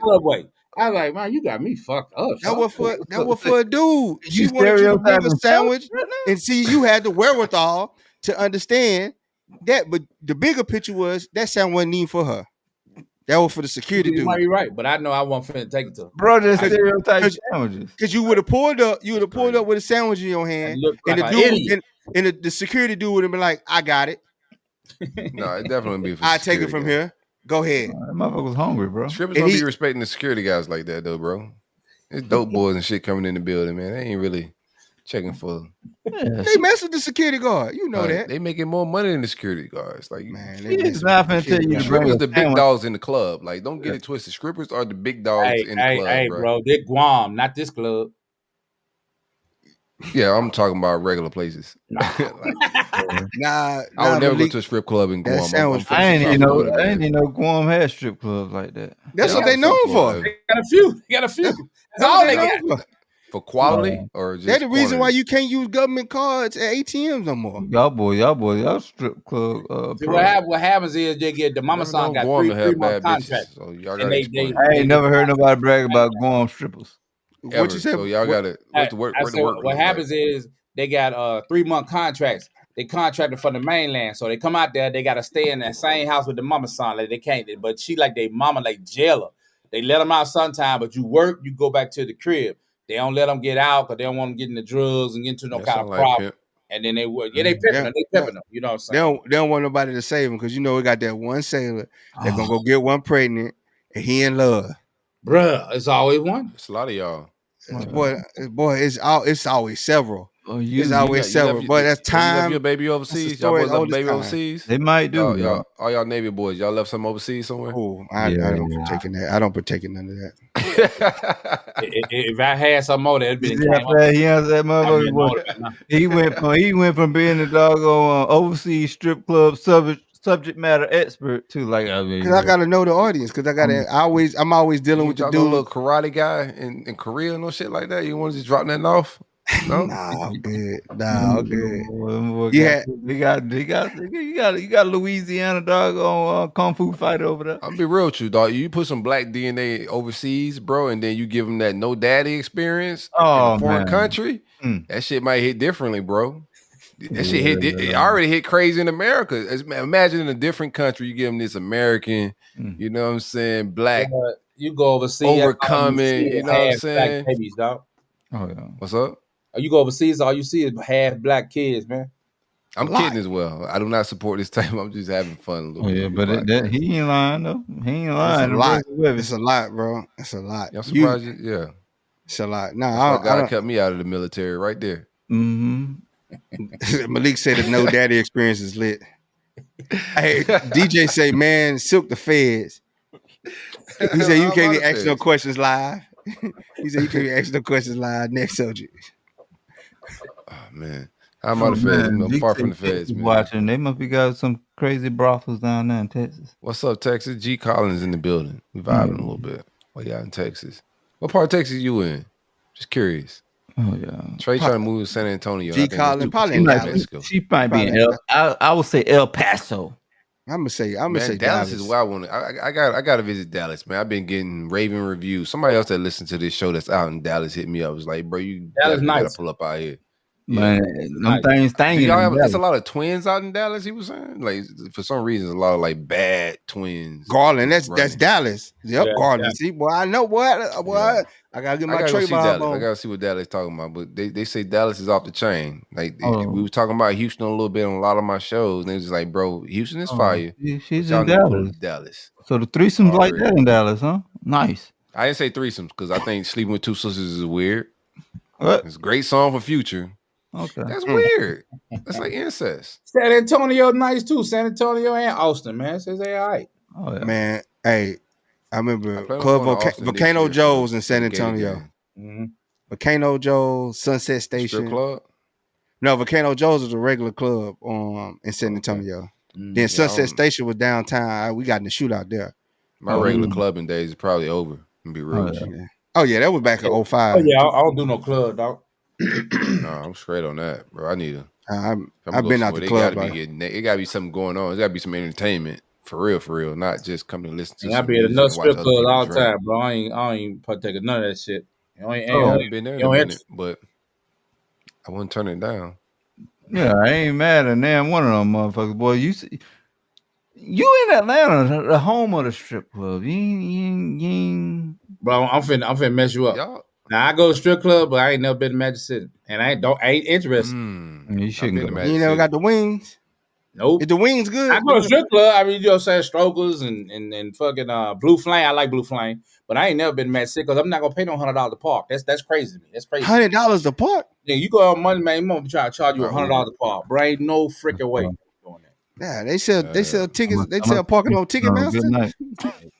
You get a parking pass, bro. It's black clubs. That's another reason why I'm glad I don't, bro. And just price gouge crazy. Like we just really take advantage of each other. Like, okay, I'm gonna spend $100 to park. Think about the community. And this is dope boys, bro. A regular person, a teacher's not about to spend $100 to park. Bro, Malik said he used to sell clothes in Magic City. Who said that? Malik. Damn, he said he's selling clothes. Hey man, that's the last thing I want to see when I walk into a motherfucking strip club. You trying to sell me some clothes? Yo, Master P trying to sell some tape. And then that parking lot, man, it's so little though. People think it's big. It's little as hell. Man, I just want to go for the wings.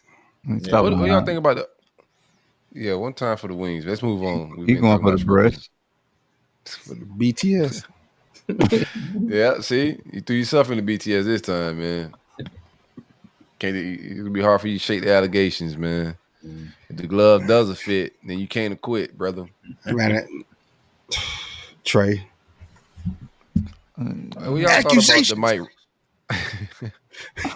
What y'all thought about the Mike Rubin clip that he said? What the comment that he made on Breakfast Club? Bring me up to speed. Actually, what he actually said, I kind of know, but what he say exactly?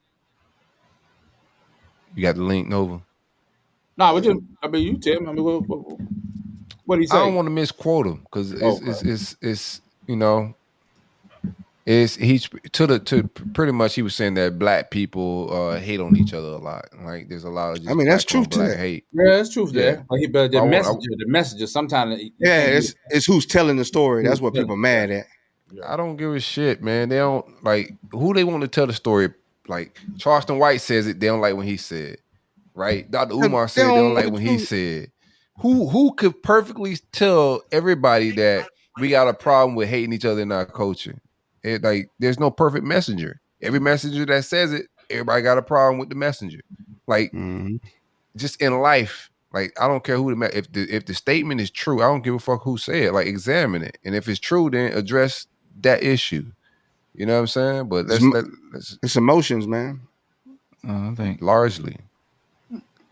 I got it queued up whenever you're ready. The thing I don't like about that is it doesn't bother me for me. It bothers me that it actually, when I see the narrative of a really good friend of mine like Meek, and people trying to, again, if he was gay, which there's not one gay blood in his body, who cares? Number one, if people want to be gay, it's 2024. Oh damn, he don't turn Meek out. There's not a gay blood in his body, so like, why do people want to lie about that? Why do people want to change the narrative of bet he made with me to try to hurt him? Like that is the one thing I've learned about. Look, I'm just being blunt because it's me. So one thing I've learned about black culture that I don't like is that black hate on hate. Speak on that more. I heard you say that earlier, and I wanted you to expound on that. You said you don't like to see black people tearing down other black people. Yeah, it's horrible. Like it's horrible. Like what? Like I want to support every. Look, you guys know me pretty well. Mm-hmm. Anything I can ever help with, I'm always there. Mm-hmm. I always want to be helpful. I feel lucky and fortunate to do what I do every day. To be as whatever success I've had, I feel blessed to do that, and I want to give back in every way I can. In business and in charitable things, I'm always trying to be helpful.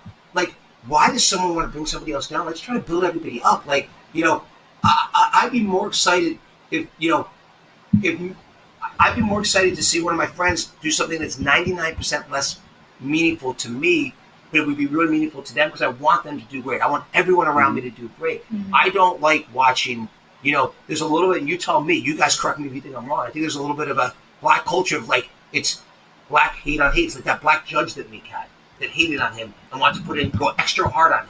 Okay? It's like, it's what people always say to me, it's like black hate on hate. So I think it's terrible. I think it's something that I think it's culturally wrong. And I'll probably get killed for saying this because, you're. I'm glad you're saying it openly. If this is the conversations that are being I have it all the time.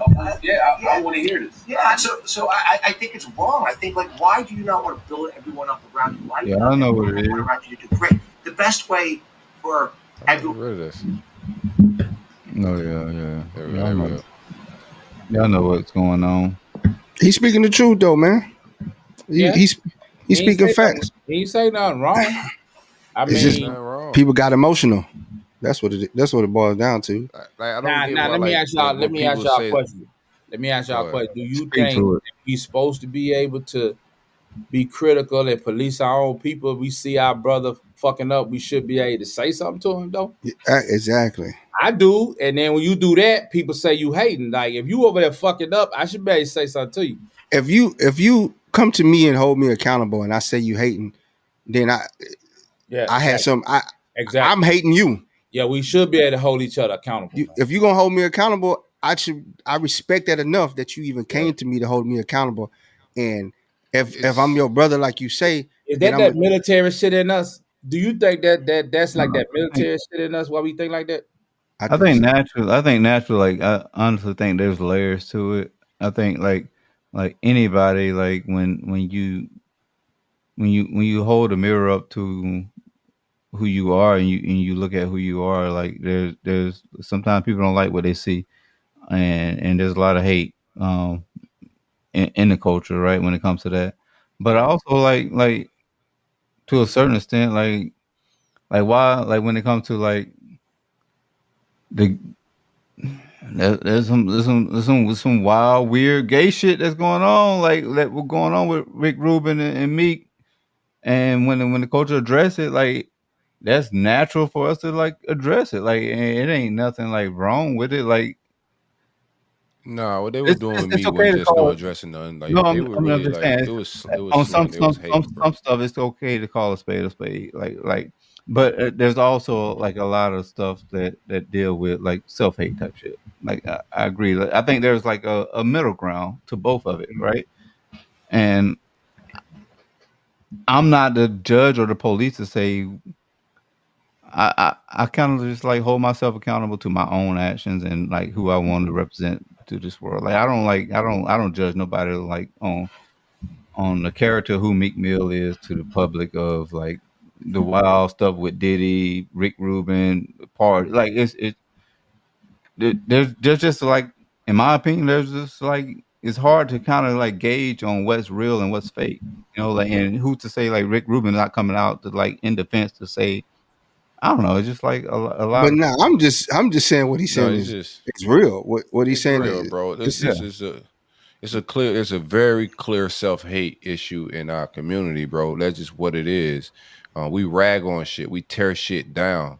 We tear down our own more than anybody else. And I think like people got to get past this. Like there's no perfect messenger. This is stuff that Charleston White has said. This is stuff that, like I said, Dr. Umar has said, and countless of others have said similar things. And what happens is gaslighting happens and distractions happen. And instead of, do we have a self-hate issue? Like, do we tear down our own? Address that. That's the thing that's not addressed. And I like the thing that happened with Meek Mill, whatever allegations is going down, like. All this stuff is just allegations, bro, and it turns into like high school rumor mongering, and us just saying, "Oh, he's gay," or "He's this," he's that. But that's happening with a lot of things. Sometimes like it be the wrong messenger is what I was trying to say. Like there is no perfect messenger. Like TD Jakes can come out tomorrow and deliver the perfect fucking eulogy message, biblical message, and everybody's gonna. TD Jakes is a creep to me. See what I'm saying? There's no perfect messenger. That's to you. That's what I'm saying. That's what I'm saying. There is no. Yeah. So there's nobody. There's no one person that's gonna come out and say something. They're gonna be the perfect messenger. There is no such thing. So you got to be mature enough and like wise enough and eventually grow intellectually to like just hear things for what it is, plain and simple. It don't matter who said it, the words. Break down the words. What was said. Is this shit true? In our culture, do we have a self-hate issue? We do from top to bottom. Like it started even with Cat Williams and the comedians beefing, like the rappers beefing, the athletes beefing, in every sector of life, bro, the content creators beefing. In every sector of life, we're beefing with each other. Our legends are beefing, like 50 Cent and Rick Ross, and everybody's beefing over everything. And it's just long going. And it's not in other cultures. Do we have a self-hate issue? And that should just be it. The messenger, to me, is a waste of energy because you never address the actual issue. I think Mike Rubin had a legit stance, bro. Like I think he had a legit stance of like, yo, like, no, in my community, we could be the devil of devils, but we stick together. He giving a message. Like people say, oh, Jewish people got their own problems. Yeah. But the message of the whole thing is, bro, we stick the fucking together. Like we're in this shit together. We don't tear each other down. We build each other up. Regardless of what other motherfuckers got to say about us amongst each other, y'all already know how Jewish people give it up. I mean, that's the difference. I look at the messenger on all scopes. It don't matter what skin color is. So I look. Like I ain't gonna say like I'm not interested in what Sex and Red think about the politics, man. Like I'm not interested in that, dog. Like I'm just keep it a buck, man. I mean that's I mean, yeah, but Sex and Red's not about to give you nothing wise either. Like, but they be acting like it be wise though. That's what I'm saying. They be acting like it's wise though. That's my problem. They be acting like it's wise. Bro. I think Mike Rubin, we're all in agreement that like that's a solid take. Yeah. Like anybody saying that there was disrespect or was ignorant, then they just talking something different. That was a solid take. It was a solid take. And then from there, it was a solid take. Sexy Red, like if she give me a solid take, then cool. But it's like there's no solid take from her that to be respected or anything like that. So I haven't heard not one. It was a solid take, and he's not the only one that shares that perspective. Like we all know, like it's a thing, and it was conditioned in us, and you got to go do some healing and some self-reflecting to get that shit out of you. Like we're not just gonna wake up positive people that support each other and all that. Nah, you got to work on yourself because hating is just the natural, like human nature shit to do. Like people be jealous naturally and hate on each other. You think we too far? Yeah, I do, bro. Like I hate to say that shit, dog, but I think everybody gotta like really work on themselves and say themselves, bro. But as a whole culture, bro, like the more I see, like social media just put more of a magnifying glass on like our culture a little bit, and the more I see it, bro, there's no way saving us in the masses. I think it's sometimes just like our mindset is too flipped, bro. I sometimes also like it can be a solid take, but people also going to look at agendas and conspiracies as well. On like, all right, I think with him, I don't think it was an agenda. I think he. I mean, we can. So like, I'm not saying it's just facts. That was facts. Sorry about it. I don't like how it's like we roll around here like tribal shit, like we all on teams and shit. Like if I fuck with this nigga over here, no matter what that nigga say, I'm gonna rock with him. That happens a lot. That happens a lot.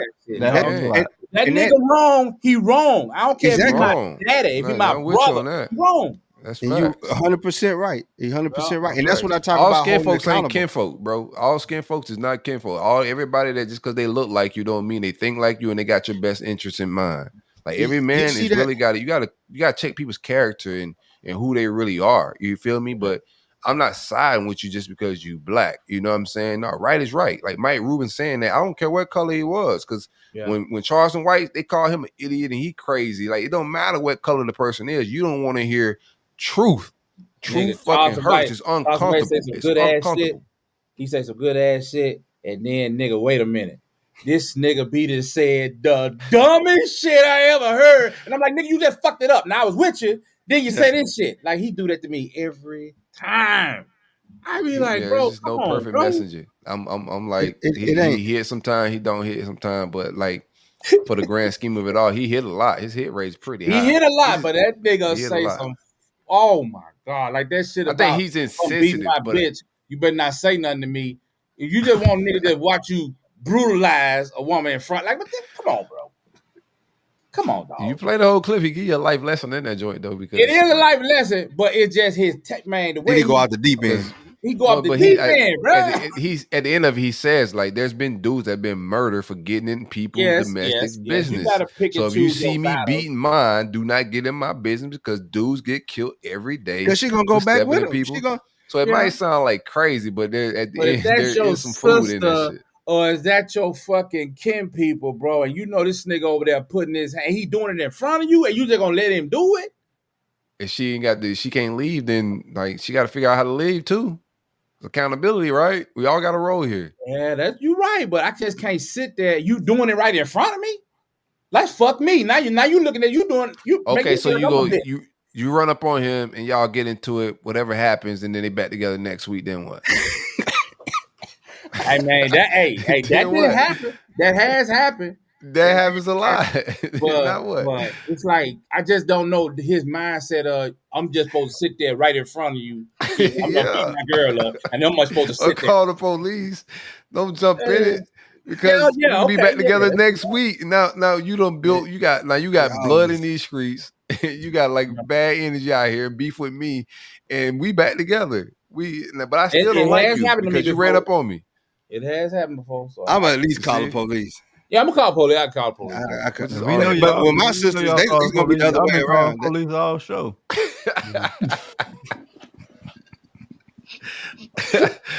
Hey, we gotta get over here. So an hour and a half. Man. Hey, we asked Marv. Hey, Marv, what led you in? Like, how did you get into the comedian role? Honestly, bro, like my shit, my path is kind of weird because I ain't never want to be. I ain't never want to be no comic, right? I love to laugh. I always make people laugh. You know, the Navy, man, it's always a nigga that act a fool. It'll be me. And then I got divorced and the heifer took everything. Oh, damn. He called it a heifer. Like, bruh, so I'm married 11 years. So imagine how much stuff you accumulate in 11 years, dog. Man, that's love, right? Hey, bro, you went over everything. I got the car and the computer and a custom clothes. That's all I had. So they moved me back in the barracks, dog, and so I got a roommate. I gotta take my glasses off. And then he doing open mics. Well, you know, I'm fucked up out here because you know the judge say she's supposed to help me pay half the bill. She like fuck you in that judge, so I gotta take all the brunt of everything, right? So I started just going to the open mic with this dude because one else to do, and I ain't never been no open mic before, and them dudes were horrible, man. But they supposed to be horrible at an open mic, and I just got to the point like, man, goddamn, I could do that, man. Like, I be having old lab. I could do that. Then my roommate got a DUI. He was a Marine, and so the Marine don't play that shit. So they had to kind of lock my man up. And so I've been upstairs with the mic and shit. And I just went down there. I told dude, I said, "Hey man, can I get up?" He said, "Put your name on the list." He called my name. I hid in the back, man. I was scared as shit. And then next week I come back. I put my name on the list. He called my name. I still hid in the back. I came third time. He said, "Little motherfucker, you know, you wasting my time, bro." I said, "All right, I'm gonna do it. And he called my name, bro. I went up. I got that first lab. I ain't never did crack, but I believe that's how crack felt. I've been chasing. Felt good, huh? I've been chasing that shit ever since, man. That's how I started, man. You know, so comedy found me. I didn't find it. So how like first time went raw. What pretty much what happened. I mean, he was married for 11 years. He went from queen to heifer. No, that's tough. How do you so with success coming your way, how do you navigate it? Like how do you navigate all that? Take it all in, like because I'm pretty sure when you started out, you was just hoping to get booked, right? And then now you very selective with your booking. How does that work? Well, yeah, you can't continue to do the bar grills and shit. You can't do it forever because that's you get labeled as just that kind of comic. So you know, just do your best. Always do your best, man. But understand, you know, when you need to shift and stuff like that, certain gigs I can't do no more. You know, even if the money good, I won't go do them. It's just because I just feel like I'm beyond that. And I need to be seeking something higher. But you know, this shit cutthroat, man. Especially coming from the military, bro. Imagine the chief mess or the first class mess with no boundaries, bro. Like these niggas, man. The comics is some of the most immature, silly, sensitive cats, man. Comics is fucked up. You got to be if you get on the stage and open your heart and tell people your personal business. So, you know, it's kind of rough, you know, navigating this shit. And then I'm an older nigga. I came in, I started doing comic older, so trying to navigate this stuff. My military shit helped me, you know what I'm saying? But you know, this shit crazy, dog. This entertainment industry is crazy. What was a moment for you that you realized like, man, I'm really in this, bro. I done had a couple of them, dog. I won't say the first time, I started doing comedy in Hawaii. I was active duty. Then I went to Guam and I was doing it. Oh, you went on that stripper. Yeah, really won a lot of work in Guam. So what I was doing, I was hosting a lot of events and shit. So they had a BET Comic View tour that came in from Japan. They came down there, and the local DJ was supposed to host. He was scared because it was going to attract all the black people from the bases, and so he told me to do it. And so I hosted for that weekend, and I did good. And the comics told me I did good. So that was the first time like I might be able to do this. And then when I opened for Cat Williams at State Farm Arena, man, 17,000 people, bro. I was like, yeah. And I'm not there getting this shit too. I was like, yeah. So how do you come up with your stuff, like your material? That's life. Just life, bro. Like really, just life, man. A lot of my comedy come from my dad. My dad's a unique cat, man. He was civil rights worker, said, but nigga always he was a hustler too. So this was MLK. Yeah, he's in MLK brothels. So when MLK come to town, he set up the dice game. What's the right boys? The rappers of the day, bro. Them boys my dad was like 19 when he was with Freedom School and doing all that shit. And we hit them stirs and shit, man.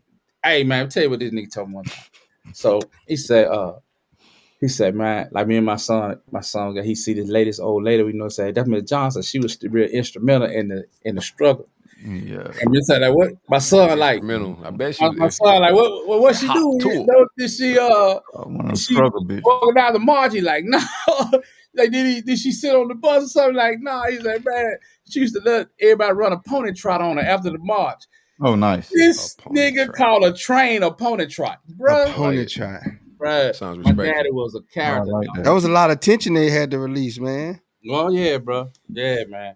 He was a don't think like look how young them boys was. Like Martin Luther King was young as hell. Like Malcolm, them boys was young. You don't think them boys were getting I don't want to be vulgar on him. I'm trying to stop. Man, let them boys run their pony trots in peace, man. I ain't never heard of that. I'm gonna have to use that, boy. Pony trots. So who you try your new material out on? Who gets it? Who's your testing platform? Oh, social media, dog. Okay. Social media. I just say it on social media, like to test it out. Social media is beautiful in that respect. Put up a video, see how I go. Yeah. Gotcha. Yeah. That's dope, man. Little That's test. Dope. Well, do you got anything coming up? I shoot my first hour special, man, October 19th at the Red Mountain Theater in Birmingham, Alabama, man. So I look forward to that. Oh man, you want to display, Bill? Better not tell about that pony trot there, boy. Hey, boy. Sound like a sundown type show. You gotta do this shit at like 5 p.m. Yeah.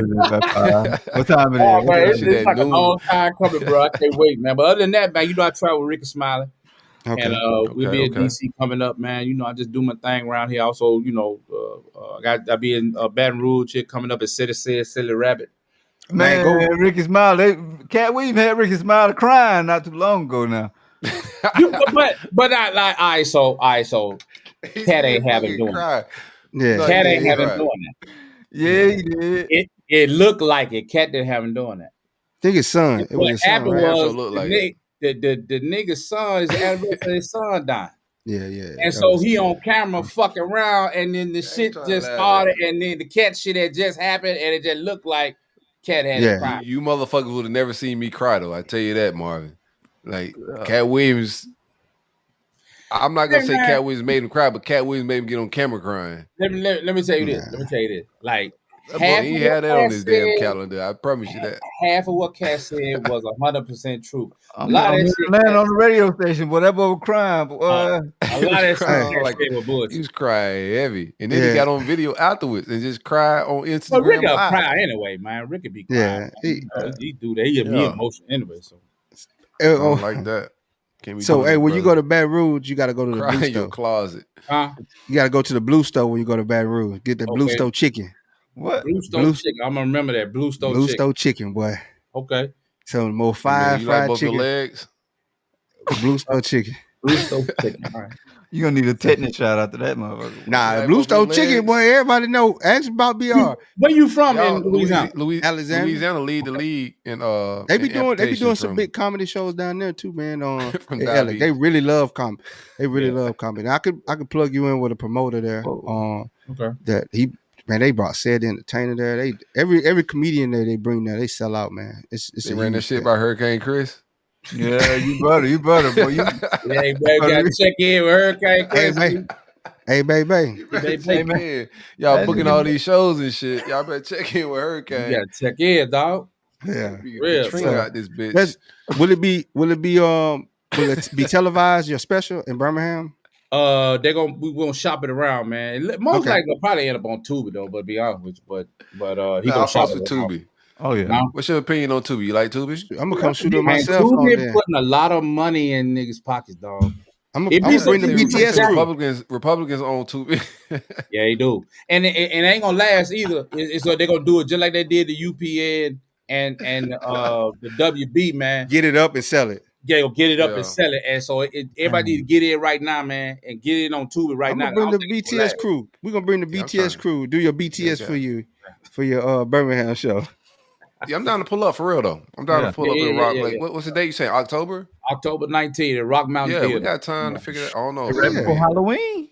They should have a football game around. No, they play in November. They have a football game that day, but it's out of town. Yeah, they play. It's early in the day. Yeah, the next game is in November when they play LSU, I think. And it's gonna be in Baton Rouge. Special out, bro. I just can't drive. I gotta fly in. Y'all airport is great because I don't want to drive through the sun. But Birmingham got an airport, but I don't know. I'll be driving in, so you know. You got to go in on a steamboat. Steamboat. Well, we could just fly in and we ride. We follow him. We got the BTS crew. We got the BTS wagon.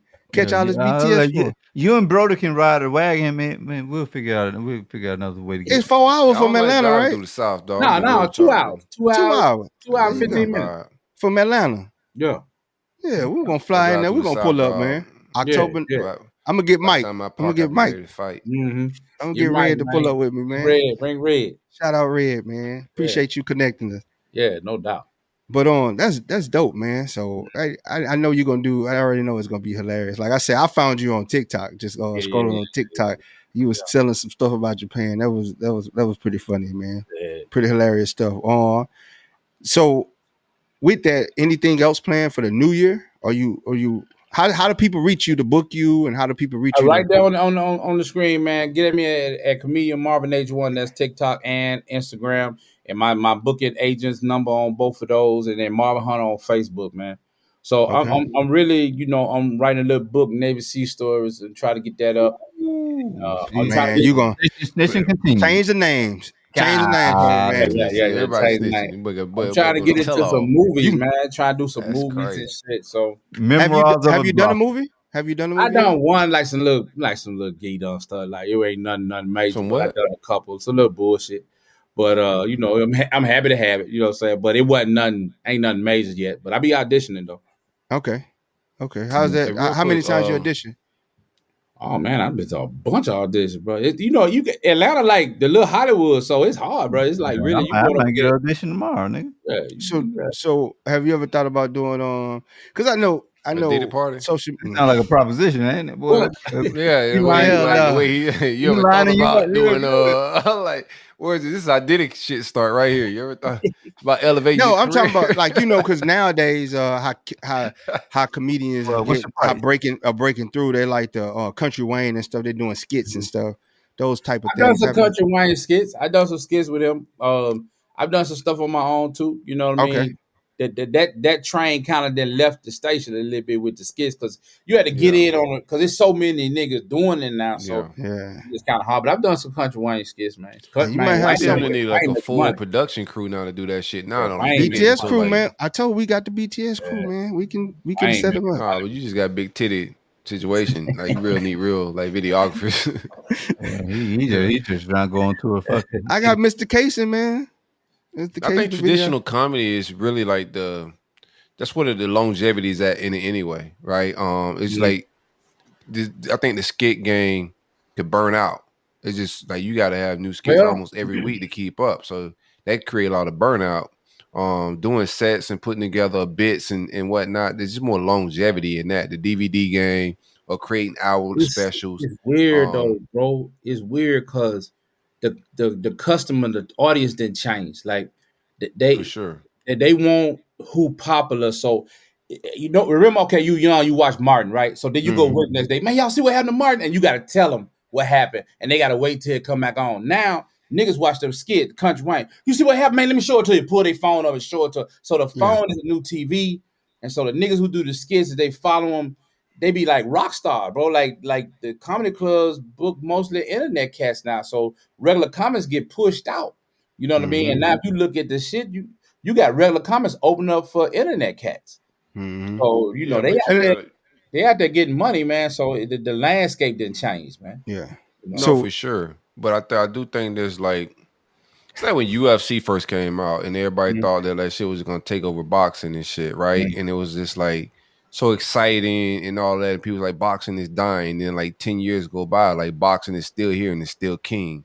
Yeah, the real big tickets really still go through. Like the real biggest comedians is still stand up guys. Like it's gonna be like that. But like you can't. I think art, because this is what it is. Comedy is art, and you can make fast food art, and you can make art that lasts forever. Yeah.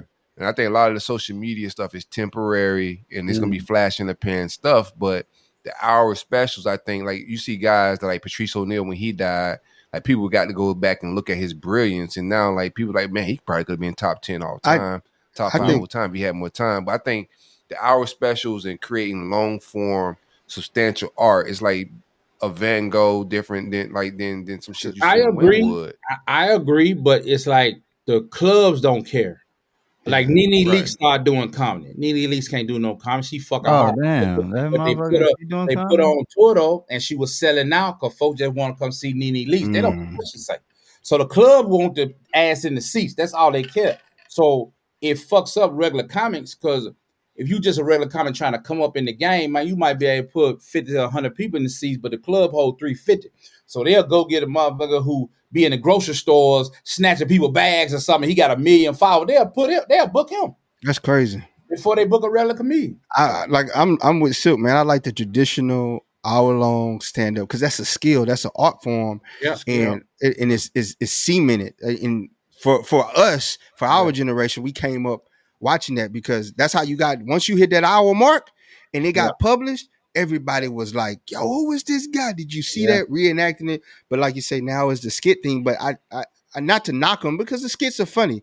And it's hard to do. I can't knock them cats because that's hard to do. Funny is funny. Just as it's hard as to do. I think both of them are hard, right? Both of them are hard.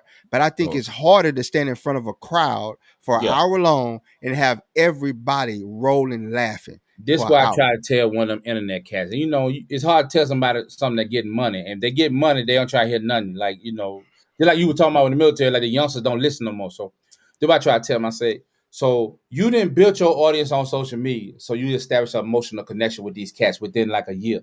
It took Steve Harvey and Sid and Burning them 20 years to get to Kings of Comedy. So they had been doing comedy 20 years before. Cat Williams said that nigga had a shortcut. Yeah, you know what I'm saying? And then a nigga like a Country Wayne got famous in 2 years. So you show up at the club, these are already your fans. You ain't got to win them over. A real comedian can go up in front of strangers, complete strangers, and make them laugh. I think they're gonna age out quicker, man. If they don't like transition quick, you can start to see it. Like with some of them starting to like lose some lust, like Desi Banks and something like. I still think they're funny, but they losing a step, and it's gonna be the next young funny person. How many of those dudes, like you saying, like the Nene Leakes and these goofy people that get the shows, they're still not even getting the Netflix specials, right? No, they're not. But it's like they don't. And that's where the longevity's at, though. I think the longevity. I think right now, care about the money, man. Like you got niggas out here getting $100,000 a month from social media, dog. They don't care about that. The last one that got a Netflix special was Country Wayne, right? But Country Wayne don't need Netflix. Netflix need him. Country Wayne getting $300,000 a month on social media. Yeah, that's. I think, and he got a substantial. He's gonna make money until he died, bro. He mastered the Facebook lane, really heavy, man. You got just like your average. Like I don't know why people think Country Wayne is funny. No shots at him, but I just don't think he's funny.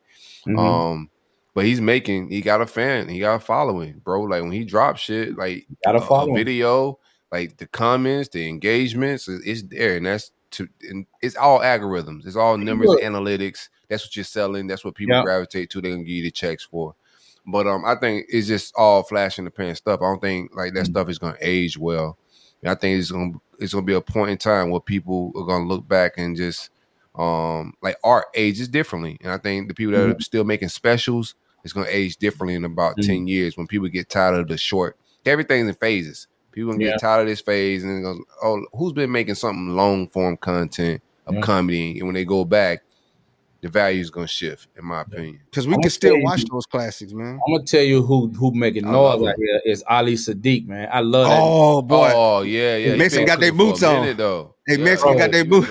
Mexican got their boots. Got on YouTube, dog, man. All on beast. Yeah, that boy. Hey, that was a hilarious got a lot story. of them on there too. Mexican he got put on them out boots. like mixtapes, like Wayne, bro. He put them joints out, bro. Yeah, Mexican got on him boots. and it's another one I'm forgetting the name of right now. Dang, that put out a lot of specials. I just randomly watch them on YouTube, but now I'm gonna stand up. I wanna eventually like step in that shit into myself. That's on my bucket list of just life. Yeah, I want to dabble in some comedy and fool around with it myself. So I'm big comedy buff. Who's your top 3? Patrice is my favorite of all time, man. Of course, Richard Pryor. I just grew up on that, you know. And I can see Richard in your stand-up. I was watching him in your stand-up. Yeah. And I'm gonna have to say Dave Chappelle, man. Dave, you got like that 3, bro. That's a solid 3. Dave the GOAT, man. Dave. I would swap out. I like Rich, and I know Rich is the Godfather, but I'll swap out Rich for Eddie, man.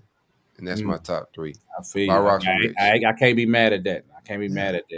It's just that I wouldn't know nothing about black comedy when I listened to my dad's shit when I was a little kid. Rich is the first that I ever, you know. He put a lot of people on, man. Yeah, a lot of people don't know. He Eddie put a lot of people on. And I like Kevin. I mean, Kevin put a lot of money in my pocket. I appreciate Kevin so much. And it is like the niggas be out here saying, man, Kevin Hart corny. I tell y'all right now, God's my will, my mom and dad. He's funny, man. You put Kevin in a room.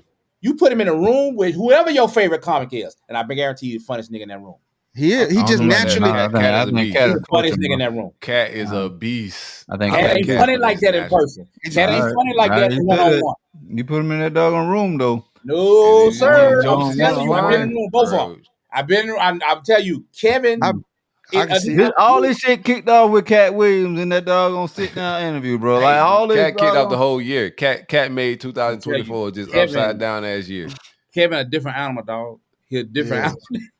He like that nigga you went to school with. Like that nigga this nigga in the lunchroom just on fire every day. That's Kevin Hart. Now you see him on the special. Cat lose a roast, man. Cat just be in his bag whenever he gets back. That's what I'm saying. You talking about? I'm talking about every day, just niggas hanging. Talking about in the same room who walk out. Kevin can just be sitting there. Y'all go have a beer, talk. This nigga funny. Yeah. He just naturally funny. No, you know what I'm saying? Yeah. I believe you, man. I know you're hilarious, bro. Because I went to his stand up in San Jose. Mm-hmm. Man, I was like, bro, this dude had me rolling. He was, especially when he did the Mexican impression. He was talking about he was on the plane, and he was doing the Spanish voice. Yeah, I thought that was very funny, man. And he just got a natural. He's one of those dudes that just he just funny for no reason, even if he's not trying to be funny. Saying he corny. And I understand what they said because Kevin has realized that he know who his audience is. But what I be telling niggas all the time, nah, fuck that special. Hang around him in regular life. I'm telling you, the nigga is on some other shit. Kevin first came out, Kevin had gold, bro. Yeah. Like I'm gonna be real with you. Like when he did the Shaq special, the All-Star weekend. That's the first time I seen him. Like okay, like he could be a superstar. Like real shit. When I seen him now, like that motherfucker's like hilarious. And then he did his first special. I was just like, nah, dog in his bag. But then it just became a recurring theme, jokes about his family, height jokes, like the same stuff, you know, and they got redundant a little bit. And also some people, we as black people, sometimes we want to hear you talk about the plight a little bit. And Kevin stays away from political issues. He keep it, you know, mainstream. Yeah. So I get it. No, but everybody got a different bag, you know, like Dave Chappelle, man, the most political. This nigga brilliant, be brilliant. Like you know, 100%. Dave is a beast. So it's just different strokes for different folks, man. Like You know, as far as females concerned, man, my favorite female comedian, probably folks don't even know, man. Jess Niche out of Chicago. You know what I'm saying? She is hilarious. Hilarious. That's crazy. You find women funny. That's crazy. Hey, nigga, her. Well, shit. They go. A lot of females be talking about the same shit. And bro, a lot of them be talking about kidding, man. I'm kidding. That was not a real thing. Simone, came and watched her on Comic View. She's terrible. terrible. I used to love Comic View, man. Boy, that was why they had to take that away from us. They got about 3 on. How they take Comic View away from us, man? They got about 3 funny girls. That's funny. There's a few females that's funny, man. Samoa is very funny. You know what I mean? They got 3. Yeah, they got 3. Samoa's a no for me. So who else y'all got? She was hilarious, boy. But that's it, man. Just let the people know again where they can find you on. Hey, man, get at me, man. Comedian Marvin Hunter, aka the Grumpy Uncle, man. You can get him at Comedian Marvin H1 on TikTok and on Instagram, and Marvin Hunter on Facebook. And how often you updating new stories, or how often you? I'm on there all the time, bro. Just I can't. A lot of stuff, TikTok funny, so I can't put everything on there because they'll be flagging and shit. Yeah, but and Instagram, you get the real. So, you got any shows before October? Do you got anything where people? Oh yeah, I be in Baton Rouge. I be in City Rep. I don't know off the top of my head. I have to look at my calendar. Baton Rouge. I be in go down there, boy. We done told. Where else? I got some other shit coming on. Shit might be canceled, but with Hurricane Chris. He ran that shit by Hurricane Chris.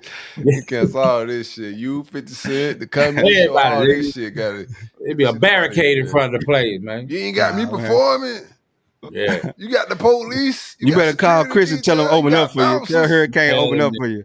What? Do A for you. That's what you should do when you walk on the stage. Hey man, let y'all know I checked in with Hurricane Chris. I did check in with Hurricane Chris. Everybody here safe. We good. Yeah, I called Boosie, connected me. He put me on 3-way with him. So we good. But yeah, go Blue Stove Chicken, man. I'm telling you, bro. Blue Stove Chicken. I remember that. Blue Stove Chicken. Man, we appreciate you coming by, taking time with us, man. Y'all fucking with me, bro. For sure, man. Love, man. Love, man. Yeah, much love. Chunk Up Podcast. Yeah. Appreciate y'all, man. Already. Peace. This is Paige DeSorbo, the co-host of Giggly Squad. I have exciting news. McDonald's has all new McCrispy strips. It's chicken made for dipping. Tender, juicy white meat chicken with a golden brown, peppery breading. It's chicken so good it deserves its own sauce. The creamy chili McCrispy strip dip, a sauce that's creamy, savory, and sweet with a little heat. But it works with any of our sauces. I'm personally a barbecue sauce girl. Even sometimes I like ketchup. I'm just like basic sometimes. But I also need it in addition to any new sauces I'm trying. With a new creamy chili McCrispy strip dip, it's chicken made for dipping, only at McDonald's. This episode is brought to you by Progressive Insurance. Do you ever think about switching insurance companies to see if you could save some cash? Progressive makes it easy to see if you could save when you bundle your home and auto policies. Try it at Progressive.com. Progressive Casualty Insurance Company and Affiliates. Potential savings will vary, not available in all states. Ever wonder what your lashes are destined for? The cards have spoken. Maybelline New York Mascara does it all. Whether you crave fully fan lashes with Lash Sensational, big, bold volume from the Colossal, a dramatic lift with Falsies Lash Lift, or natural-looking volume from Great Lash, your perfect lash future awaits. Manifest your best mascara today. Shop Maybelline New York and discover your lash destiny. Shop now at Walmart.